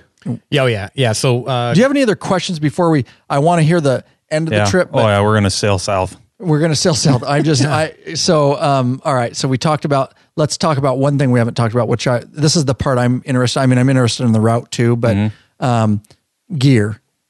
Okay, riding gear. So I just want to get an overall general understanding of what you're packing. So before we talk riding gear, before you leave, briefly. Sure. Like you've got gear on your bike. We've already established you've got a tent. You've got a sleeping bag. I mean, this is important because you can only pack so much shit. Yeah. So what is go through your list of most important things that you're packing. I mean, what are you guys doing for laundry? Like you're wearing, we can get funny and shit, but you're wearing underwear for like multiple days. You know, what we do on Harley trips is we plan one day where we can hit a laundromat so we don't have to pack so much. I don't know what you do as adventure riders. You guys just go free ball it. I'm just going to get to the point. No, actually, we actually determined, we have a 14-day trip. And so we packed 6 days of clothes. So we never really had to wear underwear the same Just time. turn them inside out. That's what we do. You're good. Yeah. Yep. No, we actually... We're hardcore though. But So you got 2 days, you're fucked there. Oh, do the math. He was a math major. Yeah. By the way, military right there. So no, we packed 6 pairs of clothes. So by the 6th day, we knew that we would be in a location where we could do laundry. So you planned in the pro tip, the laundry day. Yeah, we planned a lot. Right in halfway through the trip, we would actually have a laundry day. Was that in the river? Or No. Okay. No, I mean, we get up there, but we're still in, the areas we were staying in had, we had laundry mats and things like that there. So we good would call. do that. Yeah. Yeah. And so we would take advantage of that and then have a fresh set of clothes again. But we had enough to get through 6 days and we knew that we were going to be okay. So we had enough clothes to get us through that. That's a good tip because guys I wonder about that. You're adventure riding, you're thinking, oh, I'm not around anywhere that I can. Yeah. So you're, which is fine. I'm not against wearing underwear more than one day. I'm just saying. Yeah. No, it is nice. 4 days gets absolutely sucky. Sure, Right. it does. Yeah, you want to shower. You want a nice shower and everything, especially you got bugs and everything all building up on the outside of your jackets and stuff like that. But we so packing. Yeah, Focus on that. So what are you packing? Some major things: food, sleeping bag, tent. We got some of that. What other? So water bottles, plastic bottles, or water. refillable. Yeah, or we bought some extra water. We actually almost ran out of water, so it's important to keep filled. We wear Camelbacks on there too, just to have that. And every morning we would stop at a gas station or whatever, grab a bag of ice, throw it up, fill it up with ice, fill it up with water. It would last us a good chunk of the day, and it remained really cold. I would say this. I often made the mistake of packing for the weather I was in. So if I was in Wenatchee and it was 100 degrees, I'm thinking, man, I just need shorts and flip flops, and things like that. And you very rarely plan ahead. Well, we did this time. I would pack your winter gloves if you're going to go north. Pack the winter gloves because regardless of in the morning, even though it might be 80 degrees in the morning, like I said, it was 29 degrees one day. You got heated grips on that bike? We do have heated. Nice. I did have heated grips, but that's helpful. But still, as you know, unless you've got the heated gloves, right? You're only getting the palms of your hand, and so you're trying to put your hand upside down, and it's just not doing the trick. And so we packed winter gloves, and we packed summertime gloves, and we packed a fleece. Make sure you've got definitely layers, and also obviously the waterproofing stuff in case you hit the rain. What are you wearing though for an overall? So are you the jumpsuit guy? You wear the BMW jumpsuit? No, I'm. What are you wearing? I like. I'm okay with the BMW jumpsuit. I'm just asking. No. All right, I am. I wear one on roll night with my wife. So I actually wear the Carhartt Logger pants. Oh, really? Yeah. It's interesting because a lot of the adventure riders wear this more progressive gear. So this is actually an interesting subject. I prefer to have the jeans, and they're the double front logger pants. And so I just prefer to wear those, and then I'll wear, like today I wore a t-shirt down here and to Yakima, and the weather was good. But I also prepared for I've got different layers of jackets and a fleece, and I could layer up if I needed to. What about rain gear? What are you doing for if it gets wet? I do the frog togs. If you've heard of those, the frog togs they work very well, and they can roll up really tight. And they're just like over the clothes rain gear, right? Yeah, over the clothes rain gear. I've heard of them. And some guys have told me about them, but they're really great, and they're $25. They're tight around the sleeves area and the feet, so you can't get any water inside, and they work amazing. No real protection for burning on your exhaust and stuff. Like the rain gear I wear at least has like inside protection, so it doesn't burn on your exhaust, which is fine. Yeah, I don't really have that You don't have problem. that problem, I don't really have right? that problem Okay. on the way my bike is designed. True. So it just, I know the Harleys get hot. Well, and the exhaust pipes are right at, and Yeah. our stance is wider, Right. because it's a wider bike. So Yeah. you can burn them on it. Yes. Oh, yeah. So they always put a protection inside, Yeah, there's no way for Okay. the exhaust really to hit the $25 legs on bucks. them and That's a everything. cheap solution. And they work fantastic. I've been in a torrential downpour with it and I got wet at all. So those whatever material that is that Frog Togs uses it's really good and you can get it compact. Really roll it up tight. Okay, nice. And so that's what we use for rain gear. Again, just layered stuff. Throw a fleece and a sweatshirt or something in there. A lot of the adventure riders though that I see, because I was doing some broad research today. They're the channels they're wearing the suits and they're multi suits, like they can handle day or hot or rain, and they're waterproof, right? I mean, you see guys wearing those? Yeah, all the time. I mean, that seems to be with the adventure riders, especially the BMW guys want to wear those. I mean, that stuff is spendy. It's cool spendy stuff, actually. Oh, it is. It's really nice stuff, and some of it, you can plug in, just like your Harley guys have the plug-in stuff, suits and gloves and pants and all that kind of stuff. I just don't have it. It's hard to pack too when you've got the stuff with the armor on the knees and you can't really roll that stuff up. So I mean, if we've already got a ton of gear, last thing I want to do is be piling on, those pants. I mean, for protection, I know that if I went off the road, that even with the double logger pants, it's going to go through it like butter. But still, I mean, I just chose comfort over the safety, right? And that's what your buddy does too. That, but my buddy, he does the same. He wears the same pants, and he did bring a pair of riding pants with him as well, and the jacket that had the armor in the sleeves and things like that. But most of the time, if it was like 70 degrees or up, I was wearing a t-shirt. Wow. And I just and even up in the Yukon for the most part. And then it got to a point where I started wearing the outer jacket. It was just a shell. It was just like a shell of a jacket. It was like, I think it was a moose racing jacket that I used, and it did fine for me. Okay, good. It's ironic up there. Yeah, right. Yeah. Shit.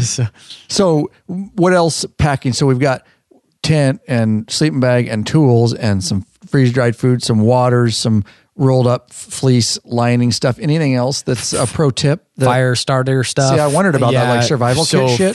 So digging through. You got gas with you, so you're golden there. Oh yeah, if we ever needed you can start to, a fire, as long as it's good gas. As long as if you can't light your gas on fire, that's really a problem. And octane boost. Yeah, exactly. So I had I have magnesium fire starter. I had a couple different fire starters, the waterproof matches. I had all that, but I also brought a folding saw so we could actually go out and cut wood if we needed to. My buddy, this is where we actually would do the packing. You bring this, I'll bring this. So we at least had stuff on there. So I brought a saw. He brought a hatchet. We just had different things, different survival type kits. You could learn something here, Popeye, from the Navy. Okay, they know how to survive, fucker. Real tough on your boat. And, here we go. I'm trying to stir up controversy. Yeah, I know. See what I do? It. Yeah. Yeah. Okay, so you I like Moose. Just you got to have. Moose 3971 says you got to have armor in the knees. LO, you never know. Funny shit. Good for you though, because that's something I would think. Like, do I take all jokes aside? Like, do I take a survival kit? Sure. And at least have some flint and things like that. I'm kind of mentally going through what I had in the panniers there. I had a lot of stuff that I never broke out, but it was always good to have mosquito netting. I would take mosquito netting because they're like birds up there. I mean, they size of choppers and shit. Yeah, I've been in some areas up there that were so bad. That's a mosquito. Yes, you're freaking breathing. You're breathing. I mean, like I have never experienced anywhere else in the world. This sounds like mosquitoes coming in, dude. Just absolutely buzzing you. Yeah, like a cloud around your face and going up your nose and in your ears, just constantly in your eyeballs. Constant. That sounds like the first day I was in hunting camp up in the Yukon. The one year, my boss calls his wife on a satellite phone and says, "Bring mosquito nets for head nets." Absolutely, it was brutal. And God forbid you get one in your tent at night and not know that you got them in there, because then you're going to be eaten up all night. Oh my God. Yeah. Good to know. I'm actually, I'm still feeling some of the mosquito bites. I No mean, shit. they're that bad. Some of them were in Like areas. vampires, dude. Yeah, it was really Vampire really bad. mosquitoes. Sensitive skin. Yeah, So sensitive. but it was Should have wore the one-piece suit. You'd have been fine. This is ridiculous. Yeah. It was that. So we actually had a pretty good survival kit. Oh, med kit. We brought it. We actually, one of my good buddies, also on SWAT team with Popeye, he hooked us up. It hooked us up with some really good stuff for a med kit, and Nice. so the areas we were going, Tourniquet. we Yeah, had nice. multiple tourniquets. We had EpiPens. We had You got all to, kinds 'cause of stuff. help is a long ways away. He got us some of the stuff for like splinting. I mean, we had enough stuff in there that we were ready for most anything that we were going to encounter. So I had to pare down that med kit because he gave me something. I had to pare some of it down. Just didn't have enough space for it. Moose says carry an actual. Hold that thought because Yeah. I do want to hear. Moose says carry an actual compass just in case the tech fails. Did you guys carry a compass? It's okay if you didn't. No, I didn't take a Right. compass. That's all right. Not a bad idea. No, absolutely. Absolutely. It's a great idea. If you had to hike somewhere and, get out of there, you'd absolutely want to know where you're going. But we ended up taking, what was I saying? A med kit, water bottles, iodine, just in case you had to, we also had what do you call those? The water purifier. My buddy brought a water purifier. Even though the river's running, you just have never to know. drink There's around some dead, it could be something dead around the bend you didn't see. And Popeye could dump upstream, which he would do. He would pick up I stream. got GRD up there one year. yeah, Did you? Oh yeah. Yeah, it was bad. That's not good. Yeah, it wasn't good. So No shit. even though you're in the purest, It's a good weight loss program though. Yeah, no doubt, dude. you got some of the purest water you could imagine, but still you don't want to take the chance of just drinking that out of there and getting sick. So we had a water purifier and just several other things that we thought we would need, but we never needed to break it out. So Good. But Yeah. Drink good to any of be that prepared. Yukon Gold beer while you're up there? I told you had to. Have no, I didn't. Dumbass. No, actually, no. It's been a fucking waste of time. I did drink some Yukon beer Liar. up there. No, I can't remember what Liar. it was though. I was trying to remember what it was. But So anyway. let me ask you this then. Speaking of beer, all jokes aside, because we do like having our beer in the evenings after a long day's ride. Yep. Are you able to get that everywhere you went? Not the nights you camped, but oh yeah. Yeah. So at the every cabins night. and the Yeah. hotels. Oh yeah. and- Everywhere there wasn't an area that didn't sell beer. Okay. Yeah. All right. We're golden then. That's the Yeah. only survival tip On we our need. way. Oh, yeah. Survival tip from Law Abiding Biker Media. Forget the Absolutely. med kit, forget the tourniquets, pack beer. That's right. I don't know where we're at with time, but I want to keep going on this because there's some areas I really want to share with you guys. Good, let's move. So I think Blaze through it. that, yeah, blaze through it. That's some of the stuff some of the big questions that I had. So let's move through. Go. all right. So heading down we returned and went through Whitehorse, which is just another big city. If anybody's ever been to Whitehorse, to be honest, we couldn't wait to get the hell out of there. We gassed up and got the hell out of there because it was just a huge city. We were just used to being on our own, not seeing another car or anything. And then we get into Whitehorse and it was just a huge, I think there's a Harley dealership in Whitehorse. right. And so, I mean, that tells you how big this area is. And it's got a Harley dealership.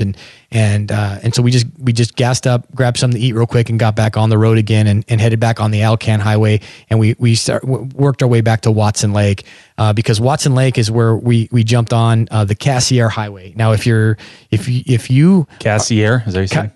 Cassiar Highway, yeah, it's a Cassiar.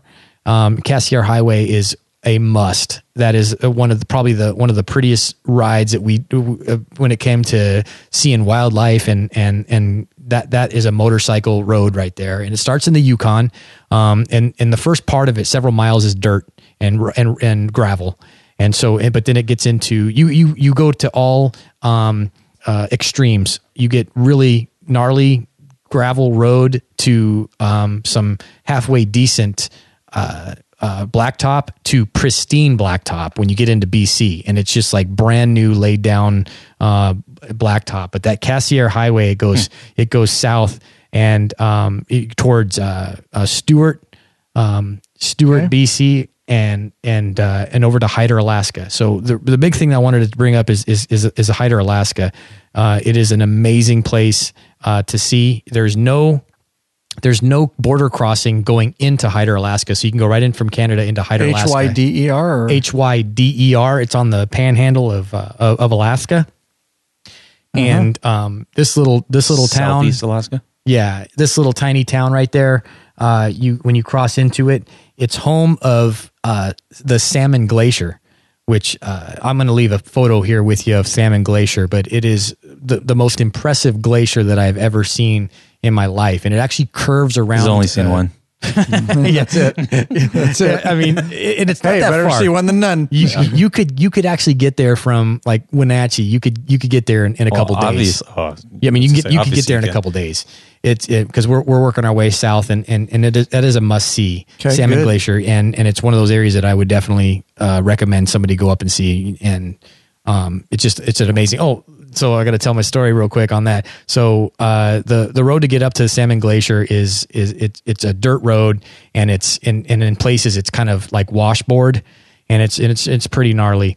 And on our way up there, we saw lots of, chrome parts all over the road and things like that. And we get up to the top there, and there's a guy that's on a Harley. He actually made it, but all the parts were on the road, but he actually made it up to the top of the... No shit. No, I'm just joking about the parts falling off. I was wondering where he's going with this. I was like, but no, what's this guy riding? This guy actually did. He was up there, and he actually made it up with a Harley. I took a photo of him and everything, but it was he made it up there, but the view is spectacular. It was the best view of the whole trip. Why is it hard to make it up there on a Harley? It's just because of when people are spinning out, it leaves that washboard on the dirt it's road. Gravel. Yes, it's gravel, and I mean, so it would be slow going. This guy made it. He came all the way over from Wisconsin, and he made it all the way up there. Okay. And Chris Liazak, were you up there? No, just but that was Chris you saw up there. Yeah, exactly. But did he have a trailer? Towing the trailer. No, Did he have a trailer? No, these guys came all the way from Wisconsin, and this guy rode up there, and I was really impressed. But it is a spectacular view, probably the best view of the entire trip. It was right there at that Salmon Glacier. Really, see, it's funny little things like that where you're like, you think one thing and then you're like, that was the best. It was to me, that was the best view of the whole thing, and it was just amazing. Nice. So yeah. And it was a great place to stay there, and I met some great people. Some of the people there were just amazing. They don't have police there, and so I was talking with one of the store owners there, and they just say they police their own. They got a couple of retired Marines that live there, and they take care of business, dude. They take care of business. Consequently, there's a lot of motherfuckers buried up in the mountains. Yeah, exactly. Right. Yeah, a lot of cars from out of town just randomly placed. But yeah, no, it's just a really neat area, neat town, great people, great food. We'd had halibut and chips and a Rainier beer there in one of the local bars, and Rainier, and it was such a neat place that we got in there kind of late. And this is how small town it was. The lady called over to the bar restaurant, and they kept it open just for us. And that's how the kind of courtesy that they had is that they kept it open. Yeah. So we ran over there. They cooked us up some grub, and we had a few beers, a couple shots, and we called it a night. And the next day we got up, and they actually have border crossing going back in just out of Hyder, but they have no jurisdiction over there. So the Mounties they can't come in and do anything. They just have no jurisdiction there at all. So when something goes down there, it takes forever for them to get anybody to come out there. Wow, it's a cool, different, world. There's a lot of places like that in Alaska, out in the middle of BFE, where if something happens, they got to fly. They got to fly the cop in. Yeah, they fly the Alaska State Troopers in, and it might be days later. Got a DV. Crime might have committed days I'm here. before. I heard there was a DV, a DV here.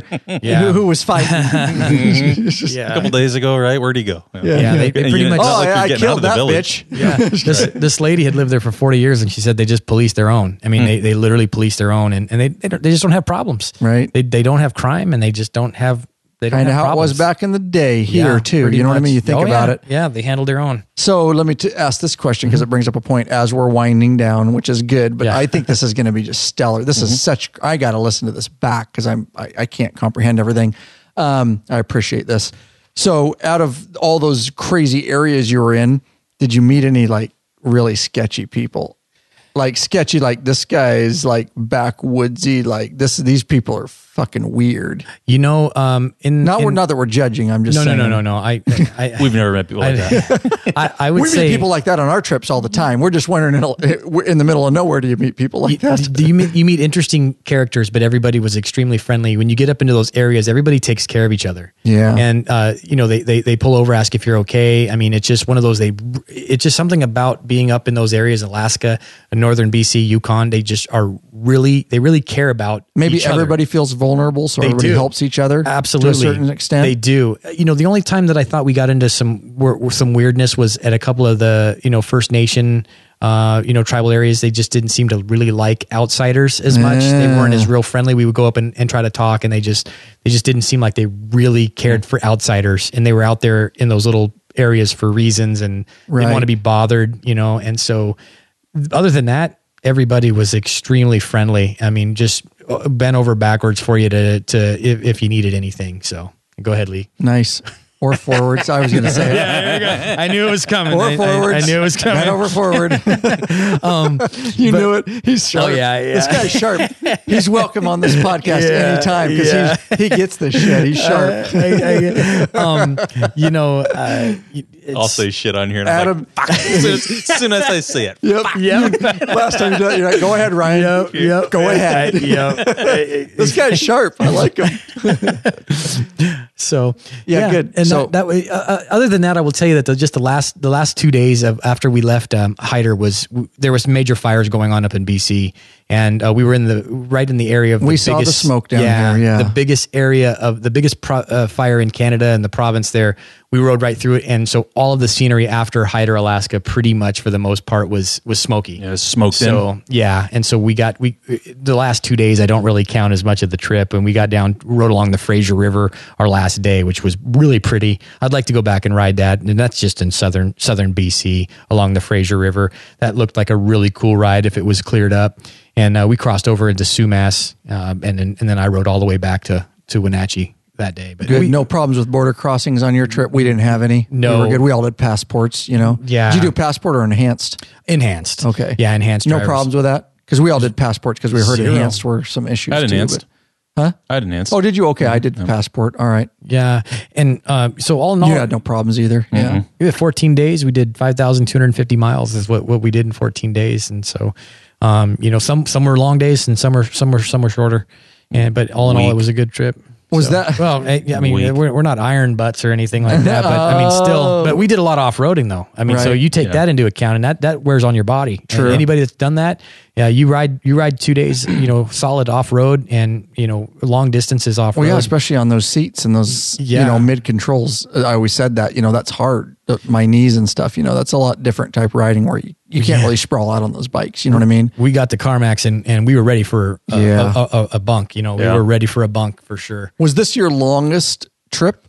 This was actually the longest trip. So you're up in your game. We are. Yeah, that was I want to go back. I mean, it's a good haul. If I had the opportunity, like I want to go with you. Yeah, it'd be great. It's such a great trip and just a beautiful, beautiful trip. You got to get up there. It's awesome. So, Papa, you can jump in anytime too. We're going to wind it down here. So I'm putting you on the spot a little bit. If you can't answer, that's fine. Sure. So if you had, because this is your longest adventure trip, and I'm talking to you as another biker here, and I'm like, I'm doing it next year.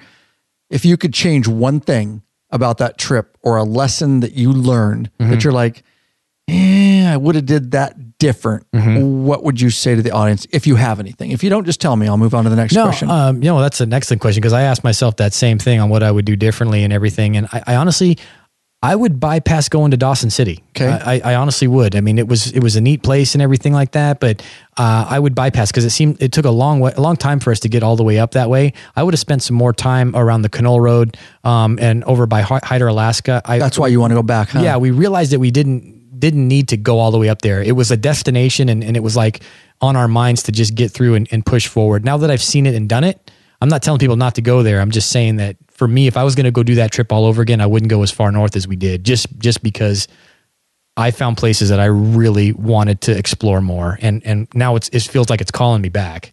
Nice, dude. But that's the beautiful part about motorcycling, whether you're street riding or there's happens always a lot of time on a motorcycle ride. You're just like, man, I want to get back, you We go wanna- through something. yeah. Shit, Yeah. wish I had more time, Yep. explore that more. Exactly. I don't really give a shit about seeing that. So, yeah. I right, get like that. us, US 66, we only got to hit a small portion of it, Right. and we want to go yeah. back and ride Route more. 66. Route 66, Yeah, you know. buddy.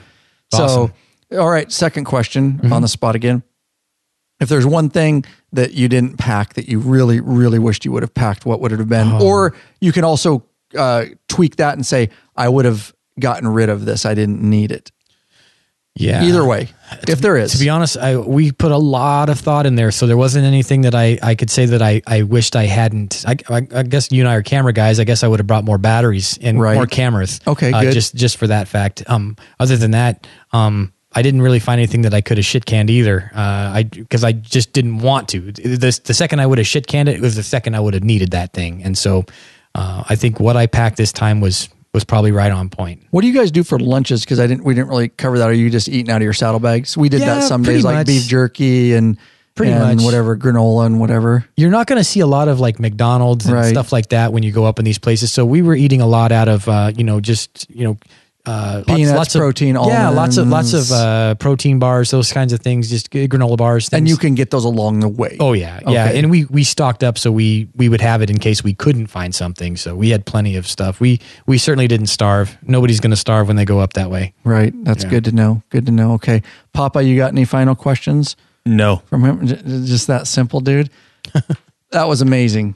And we could go on. Oh. I mean, seriously. You see what I mean? I could have Absolutely. did a 3-part series on this. I appreciate everybody sticking with us live. And of course, this will come out in podcast format.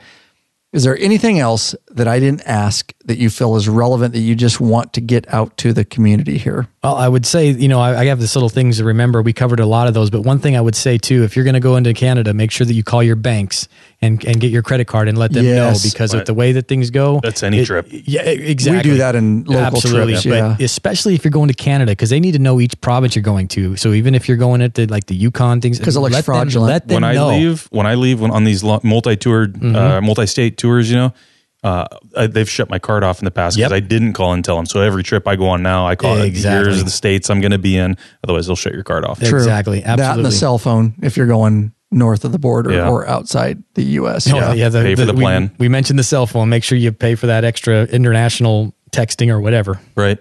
Yeah. Good Adam, time. Good trip. Thank you. Thanks for brothers. coming down. Appreciate it. Thank Didn't you. beat you up too bad, right? Oh, I loved it. Feel like Look you need at- a shower after hanging out with some Harley guys now? That's it, buddy. No doubt. Oh, and we had fun, and we joke a lot about the Harley and BMW and all that. Like I said, I would love to have both. Just not enough time right now. But I'm glad we were able to bring this aspect to the show, because I know we do have a lot of other riders that ride different models. We are Harley centric because that's what we ride by now. But someday when I retire, hopefully I'll have both and we can bring that experience in. But we got Adam for now. Adam, you're welcome here anytime. You did very well for your first time. I only had to tell him about the mic a couple times and he figured it out, man.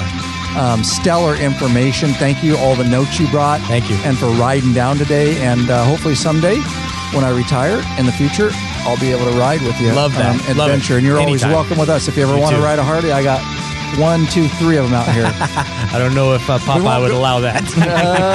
Oh, God, yeah. I don't know that. But yeah, you're always welcome, bro. And Thanks, brother. And Popeye, thanks for being down here, bro. Absolutely. Anytime. You made this happen, and I appreciate it very much. And You bet. If we have any more follow-up information or stuff we want to talk about, because I would really like to bring this aspect of the show in. So Yeah. if there's other trips he goes on or anything, just hit us up. Love it. Perfect. We'll get Absolutely. you down on the mic. Or if you want to talk about other Harley stuff, that's cool too. on. You know, Happy come down to. and BS about motorcycles. is I'm what always it's all happy to about. get down here. It's always a good time. Hell yeah. Nice and cool in here, Popeye. Mm-hmm. Never got hot, never got sweaty. No. AC going in the background. No, it's good. Amazing, guys. Thanks for being with us. Thanks, all of you people that are still with us live, which is amazing that you're still here, because I get it. It was a long haul. All right. Call to action. There you go. Don't get stranded. Bikeaholics, get hooked up with our Cruise Tools RTH3 roll-up travel toolkit for Harley-Davidson and American-made V-twin motorcycles. Why get stranded and have your bike towed over a small repair? This quality-made toolkit has everything you need for a roadside emergency repair. We all carry them. That's right. We used it this year on our Midwest trip. Tested and used by the law-abiding biker crew. Yep, has our stamp of approval. Get it already. That's the Cruise Tools RTH3 We brought it right to the Law Abiding Biker store for you. lawabidingbiker.com/store. Nothing but 5-star reviews. Big Daddy Kane and Grant, who run the Law Abiding Biker store, have it in stock, ready to ship to you right this very moment. I hope you guys are all well, and I definitely hope you guys are all out there getting some riding in, regardless whether it's street riding or adventure riding or what brand you ride. The main thing is getting out there and riding. It frees your soul. Frees the soul. That's the point. Best shrink I ever bought is a motorcycle. Right. Way more effective.